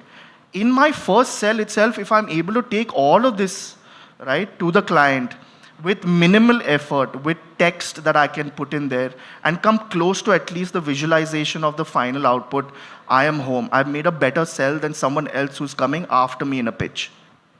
But Sid, and it comes back to you, right? Like, everybody today in this whole AI spectrum is talking about one thing more importantly than the other. It's no longer about software knowledge. It's no longer about being able to use a tool as effectively, right? Because over even a medium-term point of view, that's going to standardize itself, right? Like, if you know Photoshop, you know Photoshop. If you know Illustrator, you know Illustrator. You probably know it a little better than somebody else, and that's your differentiator. What everybody has been talking about is prompt engineering. Has been talking about, how do I deliver this message to this AI ecosystem for the AI ecosystem to continuously give me the result that is tangible in the way that I would like the result to be seen, right? How do you see that affect the current workforce that's available inside of our systems, and what are the kind of skill sets that the upcoming workforce needs to start to put into their systems to become a lot better at this? I think that's a really interesting question to ask, especially at this point in time, because one thing that, what Rishabh was saying, what you're agreeing with as well, is if there's one thing AI has already done for the agency, is it's made the agency able to articulate vision in a much more visual way, right? So today, if you have an idea and it's powerful enough and you're using the right set of tools, you're able to articulate that idea to a client or to your teams a lot better in a lot more comprehensive manner, right? But can it be better than that? And that's where prompt engineering is going to come in and play a huge role, right? Prompt engineering could become a different type of pseudo engineering. You don't need to have studied how Python works or C++ works, but as long as you're able to understand, how do I instruct this piece of software to give me something that I want, your ability of articulating your vision is going to get that much better. Now, how do we enable this at the agency level? For anyone who's used ChatGPT today, right, there's a lot of prompting that has to happen. There's a lot of context setting that has to happen. So say within any agency, if you're on the BD team and you want to use ChatGPT to come up with a pitch or come up with an email, everyone is going to start with the same thing. Hey, this is my agency. Here's what we do. Here are my 20 clients. Here are my talking points. Now, based on all of this information, answer my questions, right? I feel like that repetitive work is going to become platformed, right? Where agencies will very soon have tools where this context will be preset for their teams, where these agents will be pre-prompted, right? So you will very soon have a business development bot that is available to your BD team that knows everything about your agency and that knows how your agency speaks. And you're going to be able to now go straight to getting value because it already has that information, right? Similarly, you will probably have bots that represent the body of work you have done for your clients, where every line of copy that has ever been approved, every creative that has ever been published, is available within the context of that bot. So when somebody new from your team is coming in here, they're able to go straight in and get the value out. So I think prompt engineering will become platformed. I don't think that everybody has to become a great prompt engineer. I think you will need to have certain teams who will be able to think about, hey, what is, I think somebody in one of the earlier panels, they said it really comes down to controlling the, to putting the input in there so you get great output out there. If we leave putting the input in there to everyone, it's going to become very slow to adopt, right? Because everyone has to put in the same stuff. But if you find a way to provide that to your teams, hey, here is an AI that already knows everything it needs to know, so you can just ask it questions and get your work done. I think that's going to change the game. Yeah, I just want to add one more thing, like just a nicer way or probably like a layman way to think about it also is that since you brought up like ChatGPT and everyone's talking about it, the reason why everyone's talking about ChatGPT and Midjourney is because it's the most, it's the gateway, it's also one of those things which is supremely accessible. You are being able to program in English language now. That is what essentially it is, right? Whatever you are doing, whatever task. See, ChatGPT also has its limitations in the things that it's basically dishing out to you and everything versus things like AutoGPT, which are out there, which is really like, it's actually giving you tasks and it's doing subtasks for you by you spitting out whatever command that you're giving it, right? So the thing is that for us, it is going to be all about access. And while we're going to have prompt engineers and stuff, I feel like right now itself, we need to start training ourselves into like how we want this to like move forward because it's only going to get a lot more complex is what I feel. ChatGPT is like the babiest version of AI in my opinion at this point in time. Sam wouldn't agree, but but I say Sam like he's my friend. I mean, it's 3, 4. We're going to go to like 50, 60 at least at some point, right? The iPhone analogy, right? Just keeps getting bigger with more cameras. But Sid, right? Like, I mean, obviously, we spent a lot of time trying to work on Brainstormer, which is one of the platforms that you guys have built at Noesis. And Brainstormer had a reason to exist, right? Like, you had taken exactly what Rishabh is saying that there is a ChatGPT, that is taking in a lot of information and regurgitating not solutions, but like a structured format in which that information can be presented or in which that information can be used. But one of the key places, which is what defined the moat of what you've done with Brainstormer, is that it's not retaining information or responding to information in a fashion and format that you would like it to. And it alludes back to what you were saying in terms of it being pre-fed, it being pre-told, it being learned, and therefore making the information flow inside, well, an agency ecosystem in one case, but for any sort of a business use case, a lot easier.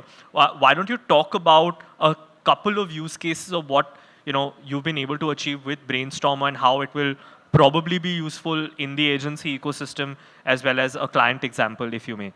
No, thanks for that, Prateek. So our Brainstormer platform is effectively a captive ecosystem of GPTs that are pre-trained on data that belongs to an organization, intended for use by the people within the agency itself. So exactly the example I was talking about earlier, that today if somebody has to use ChatGPT, and let's just keep the privacy concerns aside with ChatGPT, but even if you had to release and say, hey, I'm going to pay $20 per user within my organization and give them access to ChatGPT, you would probably see the adoption curve go like this and then crash. And the reason you'd see that crash is because for most of them, they will not even know how to use ChatGPT as part of their process, as part of their way of working, right? Now, when you create this as a tool that you can give to agencies, you're not only enabling one, yes, very cool and sexy, we're an AI-enabled agency, you get that badge, amazing. But more than that, you're addressing a lot of problems that are genuine business problems of today. We are in an industry with probably the highest attrition out there, but we're also in an industry that requires the highest continuity as well. Today, if you're working with a brand for 2-3 years, every campaign you do has to be on brand. But the people who are working in that team are constantly changing. So how do you ensure that new people coming in are going to be able to pick up the ball in the same way that the previous people left? This is not a problem in the AI age. This is a problem for the ages that could potentially be solved by AI.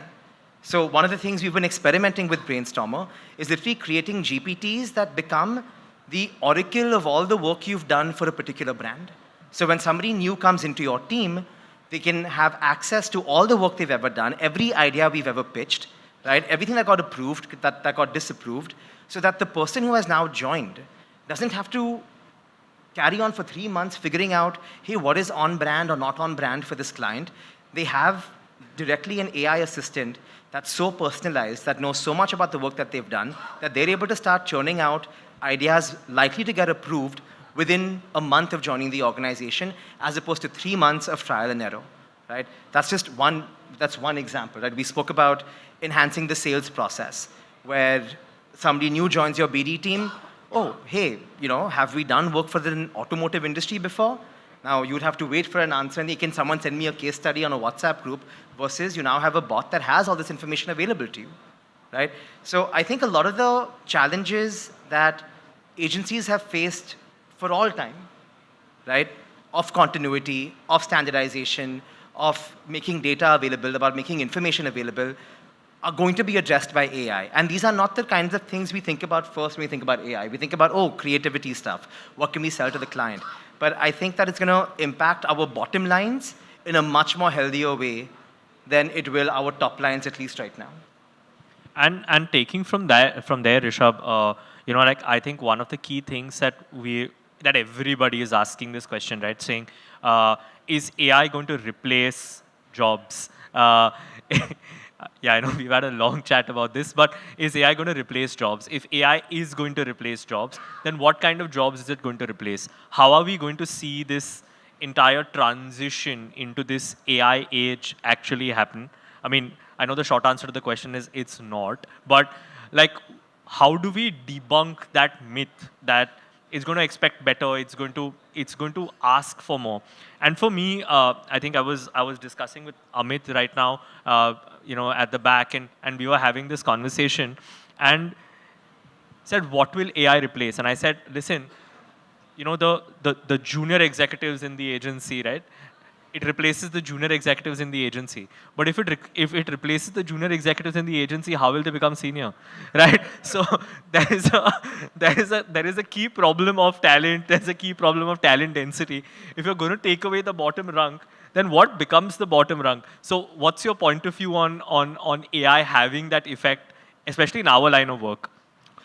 So, I mean, the way that I see it is that AI actually is going to force humans to evolve themselves, right? I think that the thing is that all of the things that we've been doing, whether it's going to be menial tasks or it's not going to be menial tasks, or it's going to be like in our line of business, if it's going to be editors, animators, designers, all of those things. We've not seen that right now, but at this point in time, it's helping those people actually evolve themselves in the thinking of what they want to do next as well, which I believe in their brain, they become senior in a certain sense, okay? So I'm just coming from a fact that these tasks are going to become easier, and I just feel like what Sid said is very, very important, is that they will start learning how to prompt themselves. I'll give you an example. There was an entire wave, I'm not going to take that studio's name as well, but there was an entire rank of people that were taken away from a color grading department. Why was that done? Because inside Adobe Premiere itself, now you can use an image from probably Wes Anderson's movie. You can put that in there and it automatically just copies the color grade. What happens to that person over there who's learned color grading all his life, probably, right? The thing is that certain people will have to go into a certain manner where they do think differently, or they probably try different stuff. And the thing is that technology is evolving outside the AI space as well. So the thing is that they'll be forced to train themselves in multiple different things rather than just one small thing at the end of the day. And I feel like even from a creativity standpoint, the creativity is going to come into how creatively can you get your answer fast enough on ChatGPT or prompting, or just basically evolving yourself in that sort of manner to be of value to the agency now. So I'm not going to come back and say to you that, hey, people are not going to lose their jobs. It will just have them evolve themselves into something different in that industry itself. So I wouldn't say that it's going to take away jobs. We don't want that to happen. And I do feel the regulations at the end of the day are going to try and figure out how we can curb this in some sort of manner. I read an interesting article before you give your comment on that, Sid, because you're much closer to the technology. I read an interesting article which continues to talk about how we first had the industrial revolution, then we had the digital revolution, and now, well, everybody is thinking that we're going to have an AI revolution, which I kind of agree. In all of these three instances, everybody spoke about how humanity is going to go out of jobs, right? Like how, oh my God, like what we've always seen our jobs to be, what are they going to actually be? But in every sort of an evolution curve, survival of the fittest is probably one of the truest principles that exist. And all workforces evolve to do more and evolve to do better. And in my opinion, that's where this AI ecosystem is going to go, right? Like my biggest fear, like the fear that you and I once spoke about when you had a kid, is that, can you imagine this child is going to be born with a social media account in his hand? The generation that's going to be born today is going to be born with assistants that are aiding them in whatever they would like to do, whenever they would like to do. What that generation is able to achieve as time progresses is for all of us to see in terms of what it's going to do. But the evolution of the advertising agency, the evolution of the client expectation is going to become a lot more consistent, a lot more sharper, and the ideas to break away from the norm will take a lot more effort than they are taking today, because now the same information is available to everybody. So that only means that we will have to get better, sharper, more consistent to continue to remain relevant. And that's the only way that, even though our team sizes may shrink, the ability for a client to expect more output, which you always do, is to expect more output in as consistent manner as possible. That's my point of view on it. But Sid, since you know how robots are going to take over, please. So this is something I think very deeply about, maybe more than I should, but I definitely think there is a huge displacement potential with this technology. I don't think it's a matter of replacement. AI will never have children, right? For that, at least as far as I know.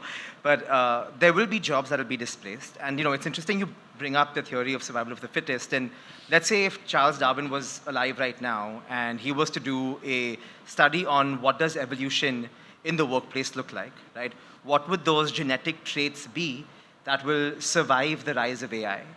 And the way I think about it, I think if you are doing anything where there is limited creative value, you are at risk of being displaced, right?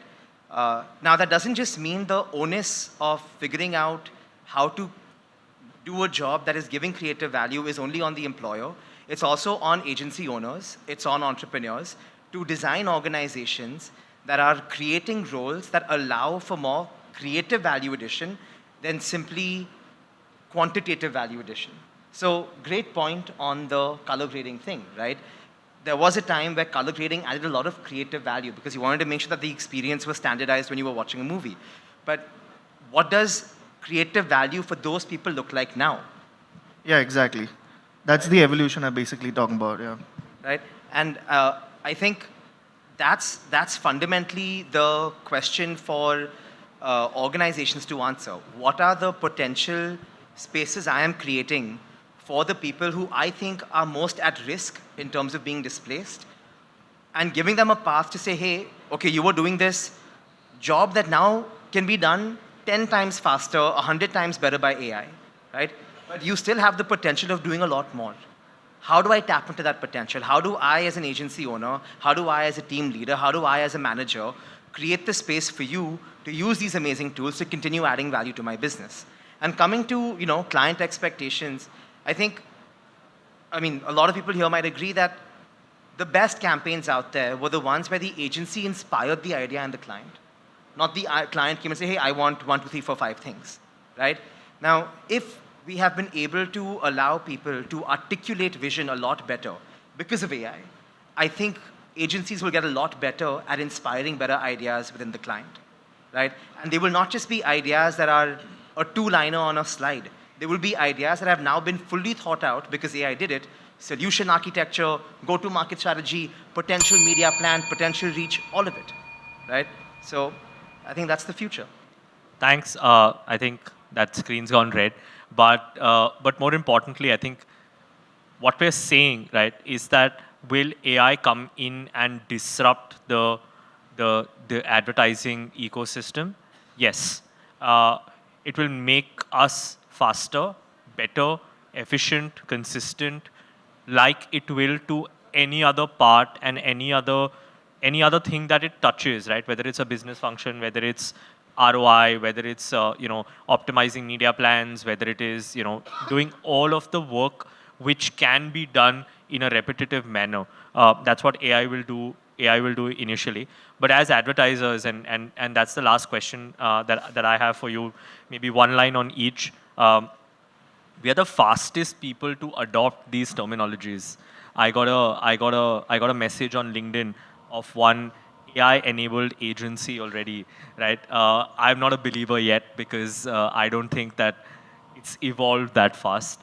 But since that's the that's the question that we've come here to answer, how soon do you think AI will impact, let's say, 25% of the agency ecosystem or 50% of the agency ecosystem? How soon do you think that time is going to come? Because people think it has already come. I'm a non-believer. I think it'll still take a bit. But how soon do you think it's going to happen? I think a 24 to 36 month timeline is super realistic. It's already well on its way there. Yeah, I mean, it's not there right now, but like I'd go with his timeline as well. It's just about the adoption at this point in time. Everyone's still trying to figure out whether they want it or they don't want it inside agencies and what impact it has on their lives. And we spoke about jobs and all of that stuff. If you're talking about agencies itself, right? So there's always going to be 50% resistance and 50% is like gung-ho about it because they are thinking that, hey, this is going to make us efficient. This is going to make us driven. We're going to have better data to make better campaigns or whatever the scenario is, right? The other side is saying that, okay, fine, bro, can this do what I'm going to do? And every single day there's a new AI tool that's coming out which is answering that question. And it's just about awareness as well. So I feel once we get over the hump of adoption, then it's going to be wildfire. So we have 36 months to survive. After that, we'll see what happens. Thanks, guys. Thank you so much. Thanks, guys. Yes, thanks. Bye. Thank you. Can I please request you guys to stay back for a photo?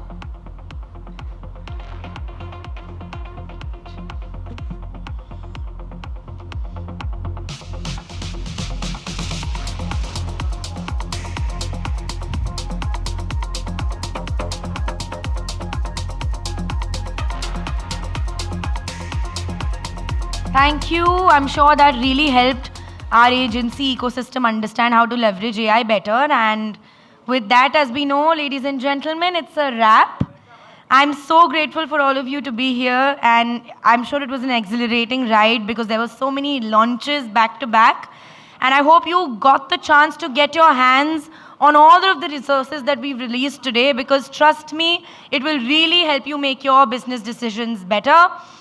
And I think just a round of applause, yeah, for all our speakers, our panelists, and all of our partners, co-powering partners, Google and WebEngage, who have helped us, not just supported us throughout the journey, but given us really good content nuggets as well.